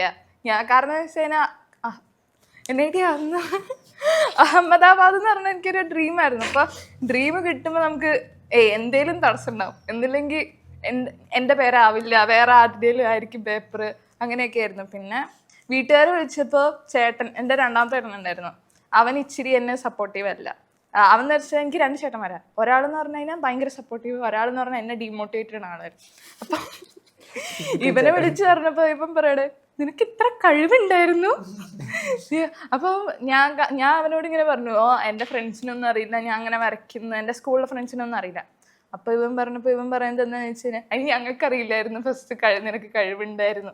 അപ്പോൾ ഭയങ്കര സന്തോഷമായിരുന്നു. അത് കഴിഞ്ഞിട്ട് പിന്നെ അറിയാത്ത അമ്മാമ്മമാരും അറിയാത്ത അപ്പാപ്പന്മാരൊക്കെ വിളിച്ച് കൺഗ്രാറ്റ്സ് അങ്ങനെയായിരുന്നു. അഞ്ജലിക്ക് അതായിരുന്നു സന്തോഷം, കുറെ പുച്ഛമുള്ളവരുടെ പുച്ഛം മാറ്റി കൊടുക്കണം. കാരണം എനിക്ക് നല്ലതായിട്ട് പുച്ഛം കിട്ടിയിട്ടുണ്ടായിരുന്നു. കാരണം ഞാൻ ഒരു ഫാമിലി ഫംഗ്ഷന് പോയ സമയത്ത് അവിടെ ഒരു അപ്പാപ്പ വന്നിട്ട് എന്നോട് പറയണേ, ഞാൻ അങ്ങനെ ഒരു അങ്കിളിൻ്റെ അടുത്ത് സംസാരിക്കുക. അപ്പോൾ അങ്കിളിൻ്റെ അടുത്ത് സംസാരിക്കുന്ന സമയത്ത് ഇടയ്ക്ക് കയറിയിട്ട് ഈ അപ്പാപ്പൻ വന്ന് പറയാണ്, ഇവളിങ്ങനെ മുടി വെട്ടിയൊക്കെ നടക്കുന്ന ആളല്ലേ, ഇവൾക്ക് എന്തായാലും ഈ ഫാഷനും ഇതൊക്കെ മാത്രമേ പറ്റുള്ളൂ. ഞാൻ ഫാഷന് പോലും അല്ല പോകുന്നത്, അതുപോലെ അവർക്കറിയില്ല. എന്നിട്ട് ഇവരിങ്ങനെ പറഞ്ഞു. അപ്പം എനിക്ക് ഭയങ്കര വാശിയായിരുന്നു, ഈ അപ്പാപ്പൻ എന്തായാലും കാണിക്കണം, എന്താണേലും വിളിച്ചറിയിക്കണം. Okay Google. ഞാൻ പറഞ്ഞല്ലോ, ഞാൻ അത് യൂസ്ഡ് കോൺസെൻട്രേറ്റ് ചെയ്തുകൊണ്ടിരുന്നത്. NID എനിക്ക് പ്രതീക്ഷയില്ല, ഇത് തലയിറച്ചി എക്സാം എന്ന് എനിക്കറിയായിരുന്നു. NID പറഞ്ഞ എക്സാം ഒരു തലയിറച്ചി എക്സാം തന്നെയാണ് ശരിക്കും. അതുകൊണ്ട് എനിക്ക് വലിയ പ്രതീക്ഷ ഒന്നും ഉണ്ടായില്ല NID. അപ്പോൾ ഞാൻ യൂസിഡിന് വേണ്ടി പ്രാക്ടീസ് ചെയ്തു. പക്ഷേ യൂസിഡ് എഴുതിയപ്പോൾ ഞാൻ ഒട്ടും ഹാപ്പി ഇല്ലായിരുന്നു. കാരണം ഞാൻ ലോജിക്കൽ റീസണിങ് ക്വസ്റ്റ്യൻസും എല്ലാം നോൺ വെർബൽ എല്ലാം നന്നായിട്ട് പ്രാക്ടീസ് ചെയ്തായിരുന്നു. പക്ഷെ വന്നത് മൊത്തം GK ആയിരുന്നു കൂടുതൽ. അപ്പോൾ അത് അറ്റംപ്റ്റ് ചെയ്യാണ്ടിരിക്കണമായിരുന്നു. പക്ഷെ ഞാൻ റിസ്ക് എടുക്കാൻ പോയി. റിസ്ക് എടുത്ത് എല്ലാം അറ്റൻഡ് ചെയ്തു. പുറത്തിറങ്ങി വന്നപ്പോൾ ഇവന് 100 ക്വസ്റ്റ്യനിൽ 99 ക്വസ്റ്റ്യൻ അറ്റൻഡ് ചെയ്ത് തന്നിരുന്നു. നെഗറ്റീവ് മാർക്കേ ഉണ്ടായിരുന്നു. അപ്പോൾ ഞാൻ കഷ്ടപ്പെട്ടതെല്ലാം കളഞ്ഞു. റിസൾട്ട് വന്നപ്പോഴത്തേക്കും എനിക്ക് റാങ്ക് ഭയങ്കര കുറവായിരുന്നു, 107. അത് വെച്ചിട്ട് കിട്ടില്ല. അപ്പോൾ ഞാൻ ഭയങ്കര ഡൗൺ ആയിരുന്നു. NID റിസൾട്ട് വന്നവരെ ഡൗൺ ആയിരുന്നു. NID എനിക്ക് വലിയ പ്രതീക്ഷ ഒന്നും ഇല്ലായിരുന്നു. ഞാൻ പറഞ്ഞല്ലോ NID കിട്ടി പോയാൽ ഇവന് ഓപ്പോസിറ്റ് ആയിരുന്നു. കാരണം എന്താ, എനിക്ക് NID പോണെന്ന് ഭയങ്കര ആഗ്രഹം. ഞാൻ +1 +2 അത് ഡ്രീം കണ്ടു നടക്കുന്ന ഒരു സമയത്ത് NID പോകണം. NID അവസാനം അത് കിട്ടാണ്ട് വന്നപ്പോൾ എനിക്ക് ഭയങ്കര അക്സെപ്റ്റ് ചെയ്യാൻ ഭയങ്കര പാടുന്നത്. എന്നിട്ടാണ് ഞാൻ UCയിലോട്ട് കോൺസെൻട്രേറ്റ് ചെയ്തത്. എന്നിട്ട് അവസാനം UCയിലും കിട്ടിയില്ല. അപ്പോൾ NIDയുടെ പ്രിലിംസ് റിസൾട്ട് വന്നു. അപ്പോൾ നിവിൻ പോളി പറയണ പോലെ ചില സ്വപ്നങ്ങൾ നമ്മൾ പറഞ്ഞാലും ദൈവമൊന്നും മറക്കത്തില്ല. അപ്പം എനിക്ക് NID കിട്ടി. ഞാൻ പ്രിലിംസിൻ്റെ റിസൾട്ട് വരുന്ന സമയം കാറിൻ്റെ അകത്ത് അച്ഛൻ പുറത്ത് ബേക്കറിയിലായിരുന്നു, അമ്മ വണ്ടിയിലിരുന്ന് തോണ്ടിക്കൊണ്ടിരിക്കുകയാണ്. ഞാനിപ്പോൾ റിസൾട്ട് എന്നിട്ട് നോക്കിയപ്പോൾ അമ്മേ, അപ്പം എന്നാടാ എന്നിട്ട് ഞാൻ ഒന്നുമില്ലെന്ന് പറഞ്ഞിട്ട് ഡോറ് തുറന്നിട്ട് വണ്ടിയിൽ നിന്ന് ഇറങ്ങിയിട്ട് ഒന്ന് കാറി. എനിക്ക് സന്തോഷം. എന്നിട്ട് എനിക്ക് മറ്റേ ദുൽഖർ സൽമാൻ IAS കിട്ടിയില്ലേ, വിക്രമാദിത്യയിൽ ദുൽഖർ സൽമാൻ തരാറാ. എനിക്ക് അങ്ങനെയായിരുന്നു. എന്നിട്ട് അമ്മ കിട്ടിയ അമ്മ OBC റാങ്ക് 17 അമ്മ എന്ന് പറഞ്ഞ് ഭയങ്കര സന്തോഷമായിരുന്നു. കാരണം നല്ല റാങ്ക് ഉണ്ടായിരുന്നു. ആ റാങ്ക് വെച്ചിട്ട് നന്നായിട്ട് ചെയ്യാൻ പറ്റുന്നുണ്ടായിരുന്നു. 17 റാങ്ക് ഉണ്ടായിരുന്നു. എന്നിട്ട് ഞാൻ അച്ഛൻ ബേക്കറി വെക്കും, അച്ഛൻ്റെ പുറകിൽ നിന്ന് വെട്ടിട്ട് കെട്ടിപ്പിടിച്ചിട്ട് ഭയങ്കര അടിപൊളിയായിരുന്നു. ഇവിടെ ഇത്രയും പറഞ്ഞതിനകത്ത് എക്സൈറ്റ്മെന്റ് എക്സൈറ്റ്മെന്റ് ഉണ്ടായിരുന്നു, കാരണം എനിക്ക് വേണമായിരുന്നു. എനിക്കറിയായിരുന്നു എനിക്ക് കിട്ടുമെന്ന്. ഞാൻ കൃഷ്ണ മിസ് അഹമ്മദാബാദ് കിട്ടുമെന്ന് പറഞ്ഞപ്പോഴാണ് എനിക്ക് എക്സൈറ്റ്മെന്റ് വന്നുള്ളൂ. അതിന് മുമ്പ് വരെ എനിക്ക് ഭയങ്കര ടെൻഷനായിരുന്നു. കിട്ടില്ല. എവിടെ കിട്ടുന്ന? അഹമ്മദാബാദ്. ഞാൻ പ്രാക്ടീസ് ചെയ്ത് വന്നതാ. റിസൾട്ട് വന്ന ദിവസം April 1 ആയിരുന്നു. കൃഷ്ണജ മിസ് ബാക്കി എല്ലാവരുടെയും റിസൾട്ട് ഇവരെ തിങ്കിങ് തന്നെ നോക്കും. എൻ്റെ നോക്കണതിന് മുന്നേ ഞാൻ മിസ്സിനെ വിളിച്ചു. April 1 ആയിരുന്നല്ലോ. ഹലോ മിസ്സേ, എന്നാടാ ആ മിസ്സേ കിട്ടിയില്ലേ അങ്ങനെ കിട്ടിയില്ല. എത്ര റാങ്ക്, എത്ര 300 എത്ര കാണിക്കണേ, ക്വാളിഫൈ ആയില്ലെന്നാണ് പറയുന്നത്. എന്നിട്ട് ഞങ്ങൾ തമ്മിലൊരു സൈലൻസ് ആയിരുന്നു. മിസ് ഇങ്ങനെ കുറേ നേരം മിണ്ടാണ്ടിരിക്കുക, എന്തോ ഇങ്ങനെ മിണ്ടാണ്ടിരിക്കുക ഷോക്കിൽ. മിസ് അയ്യേ April Fool കിട്ടി. അതിപ്പോ മിസ് തന്നെ ചീത്ത പറയാ, എനിക്കെങ്ങാനും പറ്റിയത് ആരും സമാധാനം പറയൂടാന്നൊക്കെ ചോദിച്ചു. അപ്പൊ മിസ് അത് കഴിഞ്ഞിട്ടൊന്നും അന്നെങ്ങനെ എന്നെ കൈ കിട്ടിയത് മിസ് എന്നെ തല്ലിക്കൊന്നേനെന്ന് പറഞ്ഞു. നേരിട്ട് പോയി പറയാത്തത് നന്നായി. മിസ്സിനെ കൊന്നേ April Fool ആക്കി മിസ്സിനെ. അവൻ മറ്റേ UCL പോയപ്പോ GK പറ്റി പറഞ്ഞില്ലേ, അതാണ് ഇപ്പൊ ഈ ഒരു ടെൻഡൻസി ഉണ്ടായിരുന്നു ഈ ക്ലാസ്സുകളിൽ വരുമ്പോൾ. ഡ്രോയിങ് ക്ലാസ്സിന് ഫുൾ അറ്റൻഡൻസ് ആയിരിക്കും. വേറെ ഏതെങ്കിലും ക്ലാസ് വന്നാൽ GK, മാത്സ്, ലോജിക്കൽ അങ്ങനത്തെ ക്ലാസ് വന്നാൽ അറ്റൻഡൻസ് കുറവായിരിക്കും. എന്നുവെച്ചാൽ എക്സാമിന് ഡ്രോയിങ് മാത്രമേ വരുള്ളൂ എന്ന് വിചാരിച്ചിട്ട്.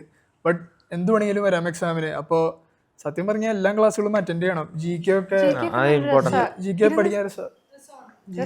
എനിക്ക് വലിയ രസമൊന്നുമില്ലായിരുന്നു. അത് അപ് ടു ഡേറ്റ് ഇരിക്കുന്ന ആൾക്കാർക്ക് ഭയങ്കര രസമായിരിക്കും അത്. Up to date. അവനെ നമ്മളൊക്കെ സാധാരണ സമയം കിട്ടിക്കഴിഞ്ഞാൽ ഇൻസ്റ്റ കൊണ്ട് റീല് കാണും. ഞങ്ങളുടെ കൂട്ടത്തിൽ അപ്പാപ്പൻ അവനാ നേരെ എടുത്ത് വാർത്ത കാണും. ഏഷ്യാനെറ്റ് ന്യൂസ് ഒന്നല്ല, ഞാൻ യൂട്യൂബിൽ കുറേ സാധനങ്ങൾ കാണും. അവൻ വാർത്ത കാണലാണ് അവന്റെ വീഡിയോ. ഓക്കെ, അപ്പം നിങ്ങളുടെ ഇപ്പം തിങ്കിലുള്ള പ്രിപ്പറേഷൻസിൻ്റെ കുറേ കാര്യങ്ങൾ നിങ്ങൾ പറഞ്ഞു. ഇനിയിപ്പം ഇൻഡിവിജ്വലായിട്ട്, അതായത് ആ ക്ലാസ് ഉള്ള ടൈമിലല്ലാതെ നിങ്ങൾ ഇൻഡിവിജ്വലായിട്ട് എന്തൊക്കെ പ്രിപ്പറേഷൻ അല്ലെങ്കിൽ നിങ്ങളുടെ ഡെയിലി റൂട്ടീൻ എന്തായിരുന്നു? അതായത് ഞാൻ ഇപ്പോൾ തിങ്കി പോകുമ്പോൾ ഞാൻ എല്ലാം ഒബ്സർവ് ചെയ്തുകൊണ്ടാണ് പോകുന്നത്. അതായത് ഞാൻ ഇയർഫോൺ വെച്ച് ഇങ്ങനെ നടന്ന് അപ്പോൾ നമുക്ക് ചുറ്റും കാണുന്ന സാധനങ്ങളൊക്കെ. ഇത് എന്നോട് ആദ്യം ഒരു ഫാക്കൽറ്റി സാറ് പറഞ്ഞത്, ജിനേഷ് സാറ് പറഞ്ഞായിരുന്നു ഒബ്സർവേഷൻ ചെയ്യാൻ. അപ്പോൾ അതിനുശേഷം ഞാനിങ്ങനെ ഒബ്സർവ് ചെയ്യാൻ തുടങ്ങി. പിന്നെ ജിനേഷ് സാർ ഒരു കാര്യം പറയും, അപ്പോൾ ഓരോ കാര്യം ചെയ്യും. പിന്നെ അസൈൻമെൻ്റ് ഉണ്ടാവും, അത് ചെയ്യും. പിന്നെ കുറേ വരയ്ക്കൊക്കെ ചെയ്യും. വരയ്ക്കെന്ന് പറയുമ്പോൾ എല്ലാ നേരവും ഇപ്പോൾ ഇങ്ങനെ എന്തെങ്കിലും സ്കെച്ചൊക്കെ എടുക്കുക, അതിനടുത്ത് വരയ്ക്കുക, വെറുതെ കുത്തി വരയ്ക്കുക. പിന്നെ ഈ കൈവഴക്കത്തിന് വേണ്ടി സാധനം ഇല്ലേ, അത് ചെയ്യും. അതെ, ലൈൻ എക്സസൈസ്, പിന്നെ സർക്കിൾസ്, പിന്നെ ആ ഇൻഫിനിറ്റി പോലെ സാധനം ഇല്ലേ, അതൊക്കെ ചുമ്മാ അങ്ങനെ വരച്ച്. അപ്പോൾ അങ്ങനെ കുറേ സമയം കളയായിരുന്നു. സമയം കളയല്ല, ഇത് പ്രാക്ടീസ് ചെയ്യുക തന്നെ. അപ്പോൾ അങ്ങനത്തെ കുറേ സാധനമൊക്കെ എനിക്കുണ്ടായിരുന്നു. പിന്നെ കഴിവുള്ളതുകൊണ്ട് അങ്ങനെ പറയാം, കഴിവുള്ളതുകൊണ്ട്. അല്ല, കഴിവ് മാത്രമല്ല, അവർ പറഞ്ഞു തന്നിട്ടുണ്ട്. ഫാക്കൽറ്റീസ് ഉള്ളതുകൊണ്ടൊക്കെ തന്നെ ഞാൻ കുറച്ചൊക്കെ കാര്യം മനസ്സിലാക്കിയത്. പിന്നെ ഈ ടെക്സ്ചറിൻ്റെ കാര്യം, അത് ആ കാര്യം എനിക്ക് അവിടെ നിന്നാണ് കിട്ടിയത്, ലിങ്കിൽ നിന്നാണ് കിട്ടിയത്. ടെക്സ്ചറും പിന്നെ ഒരു നമ്മൾ അനാറ്റമിയൊക്കെ അല്ലേ, പിന്നെ സാർ ഒരു 20-30 എണ്ണം വരച്ചോണ്ട് വരാൻ പറയും. ഈ സ്റ്റിക്ക് ഫിഗേഴ്സോ എന്തോ സാധനം ഉണ്ടായിരുന്നു, അതൊക്കെ ഇങ്ങനെ ഇരുന്ന് എല്ലാ നേരം ഇരുന്ന് വരയ്ക്കണം. പുള്ളി കൊണ്ടേ കാണിക്കണം, ഇല്ലെങ്കിൽ പുള്ളി ചീത്ത പറയും. അതറിയാം, അതുകൊണ്ട് അങ്ങനെ കൊണ്ട് എല്ലാ ദിവസവും കൊണ്ടേ കാണിക്കും. ചിലപ്പോൾ ഒക്കെ ഇങ്ങനെ 2 പേജൊക്കെ വരച്ച സാധനം തന്നെ എടുത്ത് വെച്ച് കാണിക്കാറുണ്ടായിരുന്നു. പക്ഷെ അതിന് സ്റ്റിക്ക് ഫിഗർ വരച്ചിട്ടില്ലേ, അവസാനം ഈ മനുഷ്യരിങ്ങനെ പോകുമ്പോ അത് നമുക്ക് ഈ ചായക്കടയൊക്കെ ആൾക്കാർ ഇങ്ങനെ ഇരിക്കുന്ന കാണുമ്പോൾ അവരുടെ ഈ സ്ട്രക്ചർ നമുക്ക് കാണുന്നത്, അല്ലാതെ അവരെയല്ല കാണുന്നത്. ആ ഒരു രീതിയിലായിപ്പോയി വരച്ച് വെച്ച്. ഞാനിത്തിരി എന്താ പറയാ, പണ്ടോട്ട് ഇത്തിരി റുട്ടീൻ അങ്ങനത്തെ ഉള്ളതാണ്. എനിക്ക് റുട്ടീനിലാണ്ട് അങ്ങനെ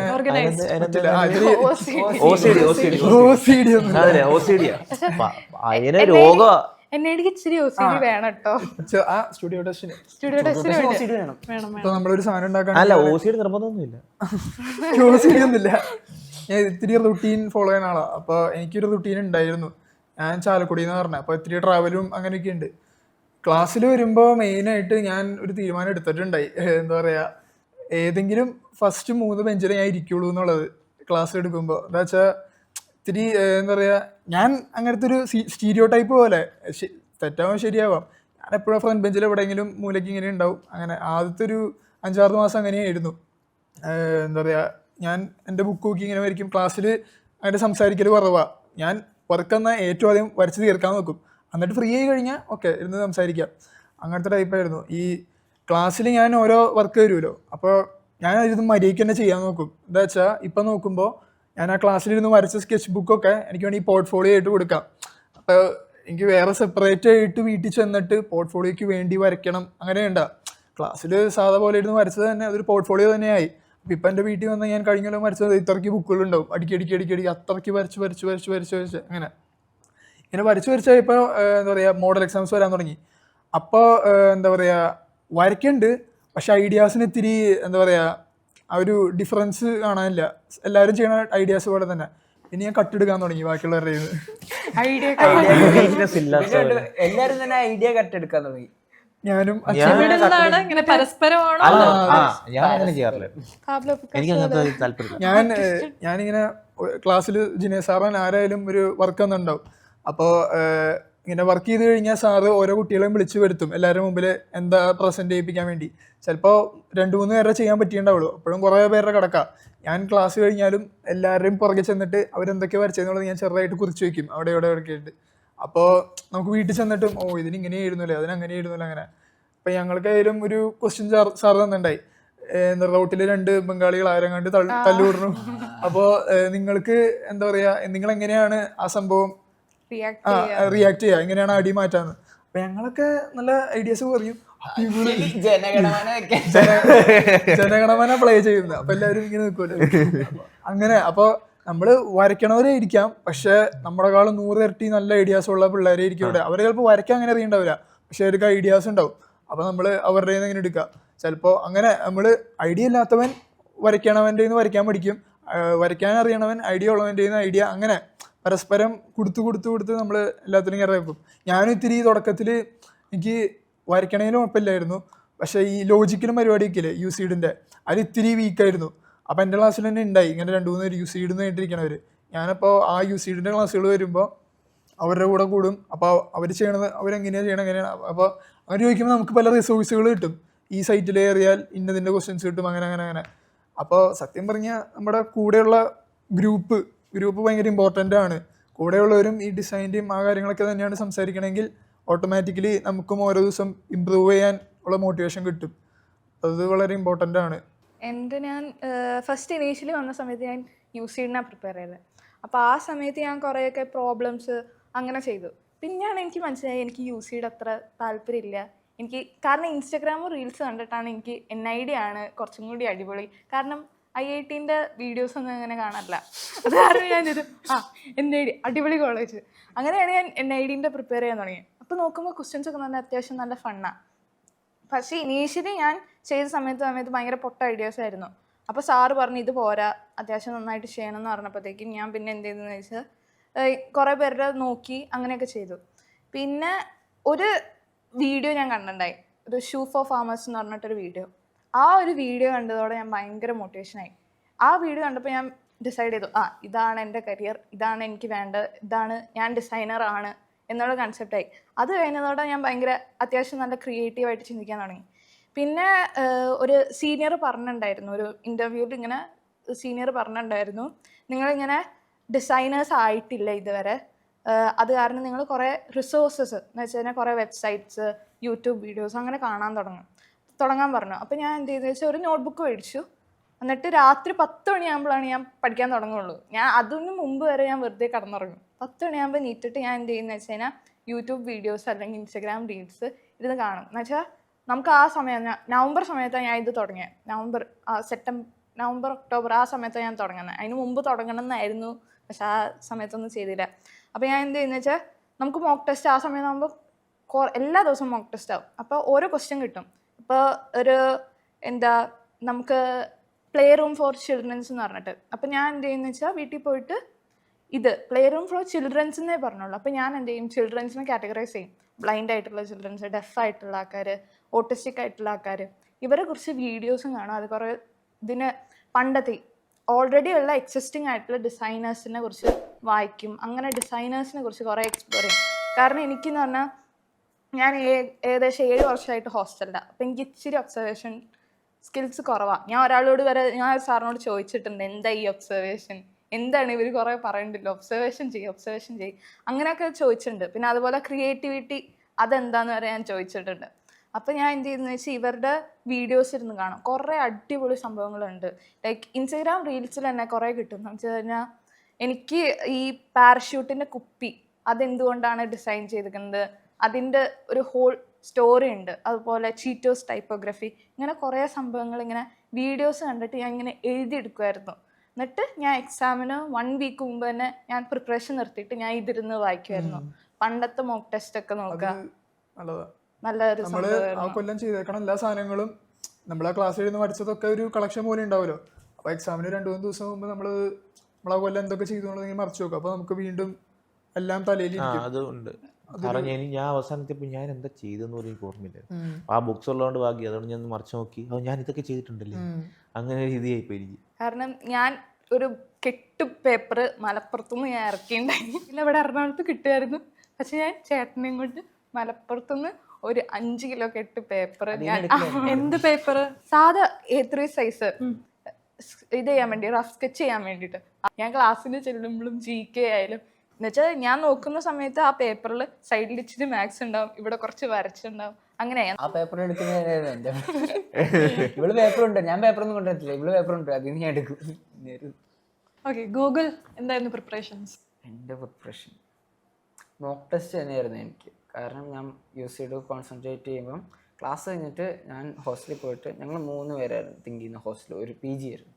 അപ്പം ഞങ്ങൾ മോക്കിരുന്ന് ചെയ്യും, എല്ലാവരും മോക്ക് ചെയ്യും. ക്വസ്റ്റ്യൻസ് ഇപ്പോൾ എൻ്റെ കൂടെ വേറെ ഫ്രണ്ടാണ് സത്യ, അവനെ UCD കോൺസെൻട്രേറ്റ് ചെയ്യും. അപ്പോൾ ഞങ്ങൾ അങ്ങോട്ടും ഇങ്ങോട്ടും ക്വസ്റ്റ്യൻസ് ഷെയർ ചെയ്യും. അങ്ങനെയൊക്കെ ആയിരുന്നു. പിന്നെ അത് കഴിയുമ്പോൾ ഡ്രോയിങ്ങിന് വേണ്ടിയിട്ട് ഇപ്പം എൻ്റെ കൂടെ ഉണ്ടെന്ന് അഭിവാദം, ഞാൻ പറഞ്ഞില്ല അവൻ്റെ അനാട്ടമി അല്ല. അപ്പം ഞാൻ എൻ്റെ അനാട്ടമി കുറച്ച് വർക്ക് ചെയ്യണ്ടായിരുന്നു. അപ്പോൾ ഞാൻ അങ്ങനെ വരച്ചിട്ട് അവൻ്റെ അടുത്ത് നിന്ന് ഫീഡ്ബാക്ക് എടുക്കും. അവൻ പറഞ്ഞു തരുന്നത് കേൾക്കും. എന്നിട്ട് പിന്നെ ഇമ്പ്രൂവ് ആയിക്കൊണ്ടിരിക്കും. അവരുടെ അടുത്ത് നിന്ന് ഫീഡ്ബാക്ക് എടുക്കും ഞാൻ. കാരണം അത് നല്ലതാണ്. കാരണം നമുക്കൊരു ഫ്രണ്ട്സ് ഗ്രൂപ്പ് വേണം. ആ ഫ്രണ്ട്സ് ഗ്രൂപ്പിൻ്റെ അടുത്ത് നമ്മൾ ഐഡിയ ഷെയർ ചെയ്യുമ്പോഴത്തേക്കും അവരുടെ മുഖം കണ്ടാൽ നമുക്ക് മനസ്സിലാവും, ഇത് പൊട്ട ഐഡിയ ആണോ നല്ല ഐഡിയ ആണോ. ജിനേഷ് സാർ മിക്കരും നല്ലതെന്നൊക്കെ പറയാം, പക്ഷെ മുഖം കാണുമ്പോൾ അറിയാൻ ഒരു ചിരിയായിരുന്നു ജിനേഷ് സാറിന്റെ മുഖത്ത്. അതുകൊണ്ടേലാണ് നല്ലതെന്നറിയുള്ളൂ. മോഡൽ എക്സാംസ് ഭയങ്കര ഇമ്പോർട്ടൻ്റ് വെച്ചാൽ എഴുതി പിന്നെ പരീക്ഷ വരുമ്പോൾ ഇല്ലാട്ടെ സാധാ തിങ്കിലത്തെ പരീക്ഷ പോലെ തന്നെയല്ലേ എന്ന് വെച്ചിട്ട് നമ്മൾ ആ ശരിക്കുള്ള എക്സാം പോയി എഴുതും. പേടിയൊന്നും ഉണ്ടാവില്ല. പക്ഷേ എക്സാം എന്ന് പറയുന്നത് ശരിക്കും ആ എക്സാം ഹോൾ പോലെ തന്നെയാണ്. പിറ്റേ ദിവസം വരെ ക്ലാസ്സിൽ എല്ലാവരും കളിച്ച് ചിരിച്ചും അടുത്ത് 4 പേരൊക്കെ ഇരിക്കും ഒരു ബെഞ്ചിൽ ഇരിക്കണേ. അന്ന് വരുമ്പോൾ 2 പേര് ഒരേ ബെഞ്ചിൽ ഇങ്ങനെ ഡിസ്റ്റൻസ് ഒക്കെ കീപ്പ് ചെയ്ത് കറക്റ്റ് ടൈമിൽ ഇങ്ങനെ ചെയ്ത് തീർക്കണം. അപ്പം അങ്ങോട്ട് എത്തണ ഒരു 10-12 മോഡൽ എക്സാംസ് നടത്തിയിട്ടുണ്ടാവും. അവൻ മെഷീൻ കണക്കിനാ. അപ്പൊ അവന് ഭയങ്കര സ്പീഡാട്ടോ. അപ്പൊ നമുക്കൊരു ശീലമാവും ആ എക്സാം ദിവസം ആകുമ്പോഴത്തേക്കും. Model exams important. അത് കഴിഞ്ഞിട്ട് മോഡൽ എക്സാം കഴിഞ്ഞിട്ട് സാറിനെ ഞങ്ങൾ ശല്യപ്പെടുത്തണം, എവിടെ പേപ്പർ. ഞാൻ ആക്ച്വലി സദ്യയൊക്കെ എന്ന് പറഞ്ഞാൽ എക്സാം തീരുന്നതിന് മുന്നേ ഞങ്ങൾ സ്റ്റാഫ് റൂമിൽ ചെയ്തിട്ട് എല്ലാവരും എഴുതിയിട്ട് പേപ്പർ എനിക്ക് എല്ലാവരും വർക്കാണ്, അത്രയ്ക്ക് ക്യൂരിയസ് ആണ് ഞങ്ങൾ. പിന്നെ മോക്ക് ടെസ്റ്റ് എന്ന് പറഞ്ഞാൽ തിങ്കിൻ്റെ മോക്ക് ടെസ്റ്റ് എല്ലാം കഴിഞ്ഞ് സ്റ്റുഡൻസ് ഒന്നും വന്നില്ലായിരുന്നു. ഞാൻ അവിടെ തിങ്കിൽ പോകണ്ടായിരുന്നു, ഞാനും എൻ്റെ ഫ്രണ്ടും മാത്രം, ഞങ്ങൾ 2 പേരും മാത്രമേ ഉള്ളൂ ക്ലാസ് റൂമിൽ. എന്നിട്ട് എക്സ്ട്രാ മോക്ക് ടെസ്റ്റ് കൃഷ്ണാനസിൻ്റെ അടുത്ത് ചോദിച്ചു. എന്നിട്ട് തിങ്കിൻ്റെ അഡ്മിൻ ഓഫീസിൽ വിളിച്ചിട്ട് അവർ 5 മോക്ക് ടെസ്റ്റും കൂടെ പ്രൊവൈഡ് ചെയ്യും. ഭയങ്കര ഹെൽപ്ഫുൾ ആണ്. അതാ ചിലർക്ക് ഭയങ്കര ഡെഡിക്കേഷൻ. അവര് ലഞ്ച് ബ്രേക്കിൽ ചിലപ്പോൾ ലഞ്ചൊന്നും കഴിക്കില്ല. ലഞ്ച് ബ്രേക്കിന്റെ സമയം ചിലപ്പോൾ ക്വസ്റ്റ്യൻ പേപ്പറൊക്കെ എടുത്ത് ഇന്ന് വരയ്ക്കണ്ടാവും. നിങ്ങളെല്ലാവരും പല രീതിയിലുള്ള പ്രിപ്പറേഷൻസ് ചെയ്യുന്നവരാണല്ലേ. തിങ്ക് സ്പെസിഫിക്കലി ചൂസ് ചെയ്യാനായിട്ടുള്ള കാരണം എന്താണ്? 10ാം ക്ലാസ് വെച്ചിട്ട് ഞാൻ സയൻസ് ഒക്കെ പഠിക്കും. അതായത് ഞാൻ സയൻസ് ഒക്കെ വെറുത്തു. അപ്പം ഞാൻ തീരുമാനിച്ചു സയൻസും മാത്സും എനിക്ക് പഠിക്കണ്ട, ഇനി ഞാൻ ഇത് പഠിക്കത്തില്ല. അപ്പോൾ ഇനി കരിയർ ഓപ്ഷൻ നോക്കുമ്പോൾ എൻ്റെ ചേട്ടൻ്റെ ഒരു ഫ്രണ്ട് NID-യിലുണ്ടായിരുന്നു. അപ്പോഴാണ് NID-നെ പറ്റി അറിയാൻ. അങ്ങനെ പുള്ളി ഏത് കോച്ചിങ്ങിനാണ് പോയത്, അങ്ങനെ ഞാൻ തിങ്കിനെ പറ്റി അറിഞ്ഞത്. അന്നോട്ട് ഞാൻ +1 വീക്കെൻഡ് ബാച്ചിന് പോയി തുടങ്ങി. 3 വർഷമായിട്ടുള്ള ആത്മബന്ധം എനിക്ക് തിങ്കുമായിട്ട്. +1 വീക്കെൻഡ് ബാച്ചിന് പോയി തുടങ്ങി, +2 പോയി. അത് കഴിഞ്ഞ് ഒരു വർഷം റിപ്പീറ്റും ചെയ്തു. ഇനി ഈ തവണ കിട്ടില്ല, ഞാൻ ചിലപ്പോൾ അവിടെ ഫാക്കൽറ്റി ആയിട്ട് ജോലി അതിന് മാത്രം എക്സ്പീരിയൻസ് അതിനകത്തൊരു എക്സ്പീരിയൻസ് എനിക്ക് തിങ്ക്. ഓക്കെ, അഞ്ജലി. ഞാനും ഇതേപോലെ വീക്കെൻഡ് ബാച്ചിനായിരുന്നു, പക്ഷേ ഇവനെക്കാട്ടും 1 വർഷം കുറവാന്നുള്ളൂ. 2 വർഷത്തോ. ഞാനപ്പോൾ 11th 12th തൃശ്ശൂരാണ് ചെയ്തത്. അപ്പോൾ തൃശ്ശൂർ ഞാൻ എങ്ങനെയും ഹോസ്റ്റലിന് ചാടണം, കാരണം എൻ്റെ കോൺവെൻറ്റ് ഹോസ്റ്റലായിരുന്നു. ഞായറാഴ്ച മാത്രമേ പള്ളിയിൽ പോകാൻ വേണ്ടി മാത്രമേ ഞങ്ങൾ പുറത്തിറക്കുള്ളൂ. അപ്പോൾ എങ്ങനെയും ചാടണം എന്ന് വിചാരിച്ചിട്ട് ഞാൻ അതിന് മുമ്പ് വരെ ജെയ്ക്ക് പ്രിപ്പയർ ചെയ്യായിരുന്നു, സ്വന്തമായിട്ട് ജെയ്ക്ക് ഇരുന്ന്. കാരണം എൻ്റെ ചേട്ടൻ ജെയ്ക്ക് പ്രിപ്പയർ ചെയ്തിട്ട് അവന് അത്യാവശ്യം നല്ല മാർക്ക് കിട്ടി. ഇപ്പോൾ എല്ലാവരും നന്നായിട്ട് പ്രോത്സാഹിപ്പിച്ചു. അപ്പോൾ ഞാൻ ജെയ് കൊള്ളാലോ എന്ന് പറഞ്ഞിട്ട്. അപ്പോൾ പിന്നെ എനിക്ക് മനസ്സിലായി എന്നെ കൊണ്ട് പറ്റുന്നതല്ല ജെയ്, എനിക്ക് ആവശ്യമില്ലാത്തത്. ഞാൻ വെറുതെ ചേട്ടൻ്റെ പിന്നാലെ പോകുന്നതാണെന്ന് വെച്ചപ്പോൾ ഞാൻ എന്ത് ചെയ്തു, ഓക്കെ എന്തെങ്കിലും ഇതുണ്ടോയെന്ന് ചോദിച്ചപ്പോൾ UC ഉണ്ടെന്ന് പറഞ്ഞു. അപ്പോൾ എങ്ങനെയും ഒരു കോച്ചിങ് സെൻറ്റർ കണ്ടുപിടിക്കണമെന്ന് മനസ്സിലായപ്പോൾ തിങ്ക് തൃശ്ശൂർ ഉണ്ടായിരുന്നു. അപ്പോൾ ഞാൻ തിങ്ക് തൃശ്ശൂർ പോയി ജോയിൻ ചെയ്ത് 1 year അവിടെ ക്ലാസ്സിൽ പോയി. വെറുതെ ക്ലാസ് മറ്റേ ഹോസ്റ്റലിൽ ചാടാൻ വേണ്ടി അവിടെ ക്ലാസ്സിൽ പോയി. അത് കഴിഞ്ഞിട്ട് പിന്നെ റിസൾട്ടൊക്കെ വന്നപ്പോൾ കിട്ടിയില്ല. അപ്പോൾ എനിക്ക് ഭയങ്കര സങ്കടമായി. അപ്പോൾ ഞാൻ വിചാരിച്ചു എന്തായാലും റിപ്പീറ്റ് ചെയ്യാം എന്ന് വിചാരിച്ച് ഞാൻ പിന്നെ എറണാകുളം തിങ്കിൽ വന്ന് ജോയിൻ ചെയ്തു. വീണ്ടും തിങ്ക് തന്നെ ചൂസ് ചെയ്യാൻ കാരണം? വീണ്ടും ഓൾറെഡി ഒരു പരിചയം ഉണ്ടല്ലോ തിങ്കിൽ എങ്ങനെയാണ്, അതുപോലെ അത്യാവശ്യം നല്ല റിസൾട്ട് ഉണ്ടല്ലോ. പിന്നെ കോർഡിനേറ്റേഴ്സൊക്കെ ആയാലും അത്യാവശ്യം നല്ല അടിപൊളിയാണെന്ന് കേട്ടിട്ടുണ്ട്. അത് കാരണം വന്നു. പവൻ. ഞാൻ 3-ലായിരിക്കുമ്പോൾ ലോങ് ബാക്ക് തിങ്ക് ഉണ്ടോ? അല്ല, ഞാൻ 3-ാം ക്ലാസ്സിലായിരിക്കുമ്പോൾ ചാലക്കുടിയിൽ ഒരു സ്കൂളുണ്ട് അവിടെ സൈഡിൽ. അപ്പോൾ എൻ്റെ വീടിൻ്റെ അടുത്താണ്. അപ്പോൾ ഇവിടെ ഒരു 3 ദിവസത്തെ വർക്ക്ഷോപ്പ് ഉണ്ടെന്ന് ഞാൻ കേട്ടിട്ടുണ്ടായി. അപ്പം ഞാൻ പണ്ട് ഞാൻ ഉള്ള കോമ്പറ്റീഷനും എല്ലാത്തിനും പോയി പങ്കെടുക്കും, പടം വരയുടെ എല്ലാത്തിനും പോയി പങ്കെടുക്കും. അപ്പോൾ ഈ വർക്ക്ഷോപ്പ് എന്തിലാവട്ടെ പോയി പങ്കെടുക്കാമെന്ന് വിചാരിച്ചു 3-ാം ക്ലാസ്സിൽ വെച്ച്. അപ്പോൾ അവിടെ എത്തിയപ്പോൾ എൻ്റെ പ്രായത്തിൽ ഞാൻ മാത്രമേ ഉള്ളൂ, ബാക്കി എല്ലാവരും കുറേ 8-ാം ക്ലാസ്സിലത്തെ 9-ാം ക്ലാസ്സിലെയും അങ്ങനത്തെ ചേട്ടന്മാർ ചേച്ചിമാരൊക്കെയാണ്. അപ്പോൾ അവിടെ ഒരു ഗസ്റ്റ് ഫാക്കൽറ്റി ആയിട്ടൊരു ഇത്തിരി താടിയൊക്കെ എത്തിയിട്ട് ചേട്ടൻ വന്നിട്ടുണ്ടായി. അപ്പം ഞാനിങ്ങനെ വെറുതെ എന്തെങ്കിലുമൊക്കെ വരയ്ക്കും, വലിയ കാര്യമൊന്നുമില്ല, എന്നാലും ഇങ്ങനെ ബാക്കിയുള്ളവരെ വെച്ചോ വലിയ കാര്യമൊന്നുമില്ല. എന്നിട്ട് പക്ഷേ പേപ്പർ എടുത്തു കഴിഞ്ഞാൽ പിന്നെ ഞാൻ തലപൊക്കില്ല, ചെയ്തുകൊണ്ടിരിക്കും. എന്താ വെച്ചാൽ അത്രയ്ക്ക് ബാക്കിയുള്ളതിൽ ക്ഷമയൊന്നുമില്ല, പക്ഷെ ഇതിന് ഭയങ്കര ക്ഷമയാണ്. അപ്പോൾ ഇതൊക്കെ കണ്ടപ്പോൾ അയാൾ പറഞ്ഞു, നീ വലുതാകുമ്പോൾ ഒന്ന് NID ഒന്ന് വെറുതെ ട്രൈ ചെയ്യ്. അപ്പം അന്നാണ് ഞാൻ ഈ NID എന്നുള്ള സംഭവം ആദ്യമായിട്ട് കേൾക്കണേ. പിന്നെ ഞാൻ 10-ാം ക്ലാസ്സിൽ വെറുതെ ഈ NID എന്നുള്ള സംഭവത്തിലേക്ക് തിരിഞ്ഞേ നോക്കിയിട്ടില്ല. എന്നിട്ട് 10 കഴിഞ്ഞപ്പോൾ ക്വസ്റ്റ്യൻ ആ പരിപാടി അങ്ങനെയൊക്കെ വന്നു. അതൊക്കെ വന്നപ്പോൾ ഞാൻ ഇത്തിരി ഒരു 2-3 മാസം വെറുതെ JEE-യുടെ ഓൺലൈൻ കോച്ചിന് പോകാൻ തുടങ്ങി. പിന്നെ എനിക്ക് നല്ല താല്പര്യമില്ലാണ്ടായി. പിന്നെ 12th ആയപ്പോൾ സ്കൂളിൻ്റെ കൂടെ തന്നെ തിങ്കിൻ്റെ ഓൺലൈൻ ക്ലാസ്സുകൾ ഞാൻ അറ്റൻഡ് ചെയ്യായിരുന്നു. അപ്പോൾ അങ്ങനെ അറ്റൻഡ് ചെയ്തിട്ട് ഞാൻ അവസാനം മറ്റേ 12th ബോർഡ് എക്സാമിനോടെ തന്നെ മറ്റേ NID മെയിൻസ് എഴുതിയിട്ടുണ്ടായി. അല്ല മെയിൻസ് ക്വാളിഫൈ ആയി. അപ്പോൾ അതിൻ്റെ ഒരു കോച്ചിങ്ങിന് വേണ്ടി തിങ്ക് എറണാകുളത്തിലേക്ക് ഒരു 2 weeks വന്നിട്ടുണ്ടായി. അപ്പം അന്ന് ഇവിടെ എന്താ പറയുക, ഇങ്ങനെ റിപ്പീറ്റ് അടിച്ചിരിക്കണ കുറേ ആൾക്കാരുണ്ടായി. റിസൾട്ട് ഒന്നും ഇപ്പോൾ എനിക്ക് കിട്ടിയില്ല, പക്ഷെ എൻ്റെ കൂടെ ഉണ്ടായിരുന്ന കുറേ പേർക്ക് IIT NID അങ്ങനെ നിഫ്റ്റ് അങ്ങനെ കിട്ടി. അപ്പം ഞാൻ എന്തായാലും റിപ്പീറ്റ് ചെയ്യുമെന്ന് പറഞ്ഞായിരുന്നു പ്ലാൻ. അപ്പോൾ UCയുടെയും NIDയും ഇതിലേതിലും ഒരെണ്ണം ക്രാക്ക് ചെയ്യണം എന്ന് പറഞ്ഞിട്ട് ഞാൻ ഇവിടെ തന്നെ എറണാകുളത്ത് റിപ്പീറ്റ് ചെയ്തു. തിങ്കിനെ പറ്റി എങ്ങനെയാണ് അറിഞ്ഞത്? തിങ്കിനെ പറ്റി ഞാൻ എൻ്റെ സ്കൂളിൽ ഒരു ചേട്ടനുണ്ടായി. ആള് തിങ്കിൽ പണ്ട് ഇങ്ങനെ BArc എന്നാണ്ട് എഴുതി എവിടെയോ കയറിയിട്ടുണ്ടായി. അപ്പോൾ ഞങ്ങൾ തമ്മിൽ പരിചയം എന്ന് വെച്ചാൽ ഞാനും കോമ്പറ്റീഷന് പോകുമ്പോൾ ആ ചേട്ടനും കോമ്പറ്റീഷന് വരാറുണ്ട്. അപ്പം അങ്ങനെ ചെറിയ കമ്പനി ഉണ്ടായി. അപ്പം അങ്ങനെ ഞാൻ അറിഞ്ഞു ഈ തിങ്ക് എന്നുള്ള സംഭവത്തിനെ പറ്റി. പിന്നെ 10-ാം ക്ലാസ് കഴിഞ്ഞപ്പോൾ വീണ്ടും അന്വേഷിച്ചു, വീണ്ടും തിങ്ക് എന്നുള്ള പേര് കണ്ടു. അപ്പോൾ ഞാൻ എന്താ പറയുക അവിടെ തന്നെ ചേരാമെന്ന് വിചാരിച്ചു. പിന്നെ റിസൾട്ടും അതൊക്കെ കണ്ടു, കേരളത്തിലും പിന്നെ നല്ല റിസൾട്ടും അങ്ങനെയൊക്കെ ഉണ്ട്. അപ്പോൾ തിങ്കിൽ തന്നെ പോയി ജോയിൻ ചെയ്തു. ഞാൻ പണ്ടേ ഈ ഡോക്ടർ എഞ്ചിനീയർ എന്ന് പറഞ്ഞാൽ എനിക്ക് കേട്ടാലേ ദേഷ്യം വരുന്ന സാധനങ്ങളാണ്. അത് എന്നോട് ഇപ്പോൾ വാപ്പയ്ക്ക് ഇഷ്ടം ഡോക്ടർ ആവുന്നതായിരുന്നു. അപ്പോൾ ഞാൻ ബയോളജി എടുത്തില്ല +1 +2 ഞാൻ. അപ്പോൾ എഞ്ചിനീയറിങ്ങിന് അപ്പോൾ പിന്നെ എഞ്ചിനീയറിംഗ് ആണല്ലോ അടുത്തത്. ഞാൻ അങ്ങനെ വിചാരിച്ചിരിക്കായിരുന്നു. ഞാൻ 10-ാം ക്ലാസ് വരെ ഇപ്പോൾ നമുക്ക് എഞ്ചിനീയറിംഗ് എടുക്കാം നോക്കാം. പിന്നെ +1 എത്തിയപ്പോൾ ആ പ്രതീക്ഷയും പോയി. പിന്നെ ഞാൻ വിചാരിച്ചു എന്ത് ചെയ്യണം ഫൈൻ ആർട്സ് എടുക്കാൻ കുറേ പേര് പറഞ്ഞു. പിന്നെ ഏതൊരു കസിൻ എനിക്കിതൊരു പേപ്പർ അയച്ചു, അതിനകത്ത് ഞാൻ കണ്ടു NID എന്നൊരു സാധനം കണ്ടു. NID നിഫ്റ്റ് അങ്ങനത്തെ സാധനം. പിന്നെ വെച്ചാൽ NID എന്താ, അപ്പോൾ അതിനെക്കുറിച്ച് കൂടുതൽ അറിയാമെന്ന് വിചാരിച്ചു. അങ്ങനെ ഞാൻ ഇങ്ങനെ നോക്കി കണ്ടറിഞ്ഞ സാധനമാണ് NID. പിന്നെ ഞാൻ അങ്ങനെ വിചാരിച്ചു ഓക്കെ NID പോവാം. പിന്നെ ഞാൻ ഒരു പ്രാവശ്യം എഴുതിയായിരുന്നു NID. സ്റ്റുഡിയോ ടെസ്റ്റ് വരെ പോയി, അവിടെ നിന്ന് പൊട്ടി, അത്രയുണ്ട്. അപ്പോൾ ആ ഒരു ഇതിൽ ഞാൻ ഭയങ്കര കോൺഫിഡൻ്റ് ആയിരുന്നു. അടുത്ത പ്രാവശ്യം എഴുതാനും കിട്ടും എന്ന് പറഞ്ഞ രീതി ഇരുന്നേ. കാരണം എനിക്ക് ആദ്യം എഴുതിയപ്പോൾ എനിക്കിത് ഇവിടെ സ്റ്റുഡിയോ ടെസ്റ്റ് വരെ കിട്ടിയത്. അവിടെ നിന്നാണ് അപ്പോൾ എനിക്ക് മനസ്സിലായി എൻ്റെ ക്രാഫ്റ്റിംഗ് ആണ് ഏറ്റവും മോശമെന്ന്. അപ്പോൾ ഞാൻ അതിന് ഫോക്കസ് ചെയ്യുന്നു വിചാരിച്ചു. പിന്നെ ഏതെങ്കിലും കോച്ചിങ്ങിന് പോകണമല്ലോ. അപ്പോൾ ഞാൻ ഒരു ദിവസം ഇങ്ങനെ എവിടെയെങ്കിലും അടുത്ത് എവിടെയെങ്കിലും കോച്ചിങ് ഉണ്ടെന്ന് നോക്കുമ്പോൾ യൂട്യൂബിൽ തിങ്കിനെ കുറിച്ചുള്ള ഒരു വീഡിയോ വന്നു. തിങ്കിനെ ഇതേപോലത്തെ ഒരു ഇതേപോലത്തെ ഇങ്ങനെ ഒരു ഇന്റർവ്യൂ വന്നപ്പോൾ ഞാൻ വിചാരിച്ചു ഓക്കെ. ഇപ്പോഴത്തെ നിങ്ങൾക്ക് 1 year ബാക്കുള്ള നിങ്ങളെ മീറ്റ് ചെയ്യാനായിട്ട് പറ്റുവാണെങ്കിൽ എന്തായിരിക്കും നിങ്ങൾ പറയുക? മഞ്ജരി നിനക്ക് കഴിവുണ്ട് എന്നാവും ഞാൻ പറയാം. കാരണം ഞാൻ 1 year ബാക്ക് എനിക്ക് അത്ര വലിയായിട്ട് ആർട്ടിസ്റ്റിക് സ്കിൽസോ അങ്ങനെ ഒരു സംഭവം ഞാൻ പ്രതീക്ഷിച്ചിട്ട് പോലും ഇല്ല. ഞാൻ ഡിസൈനിക്കാവും പോവുക, അല്ലെങ്കിൽ ഡിസൈനാണ് എൻ്റെ ഫീൽഡ് എന്ന് ഞാൻ പ്രതീക്ഷിച്ചിട്ടില്ല. അതുപോലെ എൻ്റെ വീട്ടുകാർക്കും അറിയില്ല ഞാൻ വരയ്ക്കുമെന്നോ, ആർക്കും അറിയില്ല. അത് കാരണം എനിക്ക് പറയാനുള്ളത് നിനക്ക് കഴിവുണ്ട്, നിന്നെ കൊണ്ട് പറ്റും എന്നുള്ളത്. പിന്നെ ആഗ്രഹിച്ചാൽ നേടും, അത് മാത്രം. റൈറ്റ് ചോയ്സ് തന്നെയാണ് എടുക്കുന്നത് എന്നുള്ളത്. ഓക്കെ, പവൻ? ഞാൻ പറയുകയാണെങ്കിൽ കൂടുതൽ ആൾക്കാരോട് സംസാരിക്കുക. കൂടുതൽ ആൾക്കാരോട് സംസാരിച്ച് അവരുടെ ബാക്ക്ഗ്രൗണ്ട് അറിയുക, അവരുടെ ഡീറ്റെയിൽസ് അറിയുക. ഞാൻ പറഞ്ഞില്ലേ, കൂടുതൽ ആൾക്കാരോട് സംസാരിച്ച് കൂടുതൽ ഐഡിയാസും അങ്ങനെയൊക്കെ കിട്ടും. നമ്മളെ കാര്യം നോക്കണം. ബട്ട് ഓവറായിട്ട് ഒരു മുറിയിലുള്ള അടച്ചിരുന്ന് പണി അങ്ങനെ ഇരിക്കാണ്ട് ഇത്തിരി കൂടെ സോഷ്യലൈസ് ചെയ്താൽ നമുക്കത് പരീക്ഷയ്ക്കും ഗുണകരവും നമ്മുടെ പ്രിപ്പറേഷനും ഗുണകരവും ആയിരിക്കും ഞാൻ പറയാം പേഴ്സണലി. അതായത് പണ്ട് എനിക്കൊരു ഫീലിംഗ് ഉണ്ടായിരുന്നു. അതായത് അവിടെ പഠിക്കുമ്പോൾ അതായത് ഇവരുടെയൊക്കെ വരെ കാണുമ്പോൾ തോന്നും എന്നെക്കൊണ്ട് ഇതൊന്നും പറ്റൂല, ചിലപ്പോൾ ഒക്കെ തോന്നും. ആ സമയത്താണെങ്കിൽ ഞാൻ പറയും, എൻ്റെ പാസ്റ്റ് സെൽഫിനടുത്ത് പറയും, നീ ഇങ്ങനെ തന്നെ നടന്നാൽ മതി, നീ മാറ്റമൊന്നും വേണ്ട, അങ്ങനെ തന്നെ പോയാൽ മതി, നിനക്ക് കിട്ടും. അത്ര എനിക്ക് പറയാം. എനിക്ക് റിഗ്രറ്റൊന്നുമില്ല ഞാൻ വന്ന രീതിയിൽ. ഞാൻ പറയുകയാണെങ്കിൽ ആവശ്യമില്ലാണ്ട് റിസ്ക് എടുക്കാൻ പോകരുത്. അറിയാൻ മേലാത്ത ആൻസറൊക്കെ വിട്ടേക്കണം, അത് ഞാൻ പറയും ഉറപ്പായിട്ടും. പിന്നെ അതാ മെയിനായിട്ട് പറയാനുള്ളൂ.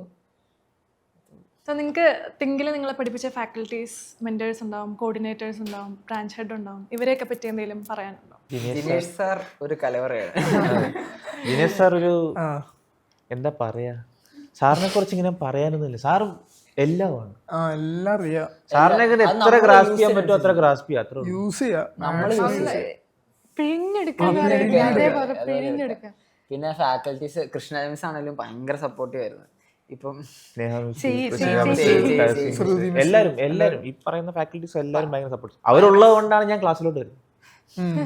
അവരിങ്ങനെ വിളിച്ച് നീ എവിടെ ചാടി കയറി വരും. ഇങ്ങനെ അവിടെ ചിലപ്പോൾ എണീറ്റിട്ട് പോലും ഉണ്ടാവില്ല. അപ്പോൾ വിളിച്ചു, ഹലോ വരുന്നില്ല എന്താ പരിപാടി എന്നൊക്കെ ഞാൻ ചാടി വന്ന് ക്ലാസ്സിൽ ഇരിക്കും. അപ്പോൾ അവർ നമുക്ക് മോട്ടിവേറ്റ് ചെയ്യും നമ്മൾ വരാൻ വേണ്ടി. ഭയങ്കര സ്നേഹം എല്ലാവർക്കും. ഇപ്പൊ കൃഷ്ണ മിസ് ആണെങ്കിലും എല്ലാവരും ക്ലാസ്സൊക്കെ പോയിട്ട് ഞാനിങ്ങനെ വെറുതെ സ്റ്റാഫ് റൂമിലൊക്കെ പോയിട്ട് ഫാക്കൽറ്റീസിന്റെ സംശയം, കൃഷ്ണ മിസ് അപ്പോഴായിരിക്കും ചോറ് കഴിക്കണം, എനിക്ക് കുറച്ച് വായിലൊക്കെ വെച്ച് തരും മിസ്. താസി മിസ് എൻ്റെ കോർഡിനേറ്റർ. അപ്പം ഞാൻ പുതിയ ഹോസ്റ്റലോട്ട് മാറുന്ന നേരത്ത് പ്ലേറ്റ് വേണമായിരുന്നു. അപ്പോൾ പ്ലേറ്റ് എന്ന് പറയുമ്പോൾ മിസ്സേ വീട്ടിൽ നിന്ന് വരുമ്പോൾ പ്ലേറ്റ് എടുത്തോണ്ട് പോരാന്നൊക്കെ പറഞ്ഞു. അപ്പോൾ മിസ് പുതിയ പ്ലേറ്റ് സെറ്റൊക്കെ വാങ്ങിച്ചിട്ടുണ്ടെന്ന് വരിക. ഞാൻ അസൈൻമെന്റ് ചെയ്യാൻ വേണ്ടിയിട്ട് ഞാൻ അസൈൻമെന്റ് ചെയ്യില്ല, എന്നിട്ട് അസൈൻമെന്റ് ചെയ്യാൻ വേണ്ടി എനിക്ക് ബുക്കൊക്കെ വാങ്ങിച്ചു തന്നു. അത്രയ്ക്ക് സ്നേഹമല്ല. നമ്മുടെ മോഡൽ എക്സാംസ് കഴിഞ്ഞാലായാലും അവർക്ക് നോക്കി അറിയാൻ പറ്റുമല്ലോ നമ്മൾ ഏതെങ്കിലും ഇത്തിരി ഡൗൺ ആയിട്ട് കിടക്കണേന്ന്. അപ്പോൾ പേഴ്സണലി വന്ന് നമ്മളോട് പറയും. ഇപ്പോൾ സുധി മിസ്സായാലും നമ്മുടെ സ്നേഹ മിസ്സായാലും ആരായാലും നമ്മളോട് വന്ന് പറയും, നീ ഇതിലൊക്കെയാണ്, ബട്ട് ഇതിൽ നീ ഇത്തിരി കൂടെ സൂക്ഷിക്കണം. അപ്പോൾ നമുക്ക് തന്നെ ഒരു സെൽഫ് റിഫ്ലക്ഷൻ ഉണ്ടാവും, അത് ശരിയാക്കണം. അപ്പോൾ എല്ലാത്തിനും നമ്മൾ ഹെൽപ്പ് ചെയ്യും. പിന്നെ ക്ലാസ്സിൽ വന്നില്ലെങ്കിൽ പണി കിട്ടും എന്ന് അറിയാം. അപ്പോൾ അവരെ പേടിച്ച് ക്ലാസ് അറ്റൻഡ് അതാണ് ഞാൻ പറഞ്ഞില്ലേ, ഞാൻ ചാടിക്കറി വരുന്നത് എന്തിനാ. നമ്മൾ ക്ലാസ്സിൽ കയറുമ്പോൾ ക്ലാസ്സിൽ വന്നത് നന്നായി ആയിരിക്കും. ചിലപ്പോൾ വരണത് ഗസ്റ്റ് ഫാക്കൽറ്റിക്ക് ഇരിക്കും. അവരൊക്കെ ചിലപ്പോൾ 1 ദിവസം 2 ദിവസം വന്നു വരുള്ളൂ. നമുക്ക് അന്ന് നമ്മൾ ആബ്സെന്റ് ആയ പിറ്റേ ദിവസം വന്നിട്ട് എല്ലാവരും അടിപൊളിയാന്ന് പറഞ്ഞിട്ട് കാര്യമില്ല. ചിലപ്പോൾ ഒക്കെ നമ്മൾ അറിയാത്ത സമയത്തായിരിക്കും ഈ ഗസ്റ്റ് ഫാക്കൽറ്റീസ് വരും. നമ്മൾ വിചാരിക്കും വേറെ എന്തെങ്കിലും ക്ലാസ് ആയിരിക്കും, അതായത് നമുക്ക് ഇമ്പോർട്ടൻ്റ് അല്ലാത്ത ക്ലാസ് അല്ലാത്തൊന്നും എല്ലാം ഇമ്പോർട്ടൻ്റ്. പക്ഷേ നമ്മൾ ചിലപ്പോൾ ഒക്കെ കുറച്ച് തലവേദനയൊക്കെയാണെന്ന് കിടക്കും. അപ്പോൾ അന്ന് വിളിച്ച് പറയും, ഇന്ന സാറിൻ്റെ ക്ലാസ്, ഇന്ന സാർ അതിനൊക്കെ മിസ്സാവും എന്ന് പറഞ്ഞപ്പോൾ അപ്പോൾ ഞാൻ ചാടി കയറി തലവേദനയാണ് പോട്ടെ, ഇത് ഇനി മിസ്സാക്കൊന്നും പറ്റൂല എന്ന് പറഞ്ഞാൽ ചാടി കയറി. പിന്നെ ഈ ഗസ്റ്റ് ഫാക്കൽറ്റീസ് എന്ന് പറഞ്ഞാൽ ഭയങ്കര അടിപൊളി സാറുമാരൊക്കെ NID പഠിച്ച് പാസ് ഔട്ട് ആയവർ, അവരുടെ ഇൻസൈറ്റ് കിട്ടുക പറഞ്ഞാൽ ഭയങ്കര വലിയ. അതുകൊണ്ടാണ് ഞാൻ ചാടി കയറി പോകുന്നത്. ഇല്ലെങ്കിൽ മിസ് കോർഡിനേറ്റർ എന്നൊക്കെ പറഞ്ഞാൽ ഇപ്പൊ എന്തെങ്കിലും ക്ലാസ് നമുക്ക് ബാക്കിലോട്ടാണെങ്കിൽ നമ്മുടെ പുറകെ നടക്കും, ഈ ക്ലാസ്സിന്റെ റിവിഷൻ എടുക്കട്ടെ നിങ്ങൾ വരുമോ, ഫുൾ സപ്പോർട്ടായിരുന്നു. സോ നിങ്ങളുടെ ഇത്ര എക്സ്പീരിയൻസിൽ നിന്ന് ഇനി ഫ്യൂച്ചറിൽ ഡിസൈൻ ചെയ്യാനായിട്ട് പ്ലാൻ ചെയ്യുന്ന ഫ്യൂച്ചർ ആസ്പിരൻസിനോട് നിങ്ങൾക്ക് എന്താണ് പറയാനുള്ളത്? എനിക്ക് പറയാനുള്ളത് എന്താ വെച്ചാൽ നിങ്ങൾ വർക്ക് ചെയ്ത് ഉറപ്പായിട്ടും കിട്ടും. കാരണം വർക്ക് ചെയ്യുമ്പോൾ കിട്ടുന്ന ഒരു എക്സാം തന്നെയാണ് ഈ UCD എന്നൊക്കെ പറയുന്നത്. അതിനുവേണ്ടി വർക്ക് ചെയ്യുക, NIDക്ക് വേറെ മെൻറ്റാലിറ്റി ആയിട്ട് പോവുക, കൂളായിട്ടിരിക്കുക, അത്രേ ഉള്ളൂ. പിന്നെ എല്ലാ എക്സാമിനും ഓരോ ടൈപ്പ് ഓഫ് ആൾക്കാരെയാണ് വേണ്ടേ. അപ്പം നിങ്ങൾ ഏതാ ടൈപ്പിൽ നിന്ന് നിങ്ങൾ ഫസ്റ്റ് റിയലൈസ് ചെയ്യണം, അതിനനുസരിച്ച് വർക്ക് ചെയ്യണം. പിന്നെ നന്നായിട്ട് മോക്ക് ടെസ്റ്റ് അങ്ങനത്തെ സംഭവങ്ങളൊക്കെ അത്യാവശ്യം നന്നായിട്ട് ഇച്ചിരി പ്രിപ്പയർ ചെയ്തിട്ട് പോയി എഴുതുക. എന്നിട്ട് അങ്ങനെ ചെയ്യുക. പിന്നെ എല്ലാവരും എൻ്റെ പെൻസിൽ മേടിക്കുക. അഞ്ജലി ഓരോ പെൻസിൽ സേവ് ചെയ്ത് വെച്ചിട്ടുണ്ട്. അവളുടെ ഇത്ര ഉള്ള പെൻസിൽ അവൾ ഇത്ര ആക്കി വെച്ചിട്ടുണ്ട്, ഫ്യൂച്ചർ ആസ്പിറൻസിന് വിൽക്കാൻ വേണ്ടിയിട്ട് 500 രൂപയ്ക്ക്. അപ്പൊ ആ പെൻസിൽ മേടിച്ചാൽ മതി നിങ്ങളെല്ലാവരും. പക്ഷെ അവള് എക്സാം എഴുതിയത് അത് വെച്ചിട്ടല്ല, എൻ്റെ പേന വെച്ചിട്ട് എഴുതി. ഓക്കെ, പവൻ? ഞാൻ പറയുകയാണെങ്കിൽ നിങ്ങൾ ഡിസൈനിലേക്ക് വെറുതെ ഡിസൈനാണ് വെറുതെ അലമ്പി അടക്കാം, സുഖമായിട്ട് പരീക്ഷ എഴുതി പാസ്സാവും, അങ്ങനെ വന്നാൽ പെട്ടുപോകും. എന്താ വെച്ചാൽ നിങ്ങൾക്ക് ശരിക്കുള്ള ഇഷ്ടം എന്താണെന്ന് മനസ്സിലാക്കുക, എന്നിട്ട് ഇതിലേക്ക് വരാം. പക്ഷേ ഇതിൽ നല്ല പണിയെടുക്കണം. ഞങ്ങള് ഇങ്ങനെ ഇപ്പൊ ചില്ലായിട്ടിരിക്കണ്ടാവും, അത് കിട്ടിയോണ്ടായിരിക്കാം അറിയില്ല, പക്ഷെ നന്നായിട്ട് പണിയെടുക്കണം. നിങ്ങളത് ഇതന്നെ വേണം എന്നുള്ളവരാണെങ്കിൽ ഓക്കെ, അല്ലാണ്ട് വെറുതെ ടൈം പാസിന് വേണ്ടി ഇവിടെ വരാൻ പാടില്ല. മാത്സിന്റെ പ്രശ്നം കാരണം ഇത് എടുക്കുന്ന ആൾക്കാരുണ്ട്. കാരണം മാത്സ് ഇഷ്ടമല്ല, അപ്പൊ ക്രിയേറ്റീവ് ആയിട്ട് എന്തെങ്കിലും ചെയ്യാന്ന് വെച്ചിട്ട് വന്നിട്ട് കാര്യമില്ല. ക്രിയേറ്റീവ് അത്യാവശ്യം നന്നായിട്ട് ക്രിയേറ്റീവ് ആയിട്ട് നല്ല ഐഡിയാസ് ഉണ്ടാക്കണം, അങ്ങനെയൊക്കെ ചെയ്യണം. ആഗ്രഹമുള്ളവർ ഇതിലേക്ക് വന്നാൽ എന്തായാലും ഇതിൽ ത്രൈവ് ചെയ്യും. എന്തായാലും ആ പരീക്ഷകൾ ഇതിൽ 3 ഒരേ ഇമ്പോർട്ടൻസ് കൊടുത്തിട്ട് ചെയ്താൽ ഏതെങ്കിലും ഒരെണ്ണം എന്തായാലും കിട്ടും, അതിലൊരു സംശയവും. നന്നായിട്ട് വർക്ക് ചെയ്താൽ മതി, എന്തായാലും കിട്ടും. എനിക്കൊരു കാര്യം കൂടെ പറയണമെന്ന് വെച്ചാൽ, നിങ്ങൾ റിപ്പീറ്റ് ചെയ്യുന്ന സമയത്ത് നിങ്ങൾക്ക് ഒരു മൊമെൻ്റ് ഒക്കെ ഉണ്ടാവും, ഒന്നുമില്ല എല്ലാം പോയി, ലൈക്ക് ഭയങ്കര സ്ട്രെസ്സൊക്കെ അടിച്ചിട്ടിരിക്കുന്ന സമയങ്ങളുണ്ടാവും. അത് ഭയങ്കര ഡൗൺ ആയിട്ടിരിക്കുമ്പോൾ അപ്പോൾ ഞാനെന്താ ചെയ്യുന്നത് വെച്ചാൽ, ഹോസ്റ്റലിൽ നിന്ന് ഇറങ്ങി പോയി പാട്ടും വെച്ചിട്ട് അങ്ങോട്ടും ഇങ്ങോട്ടും നടക്കും, റിലാക്സ്ഡ് ആവാൻ.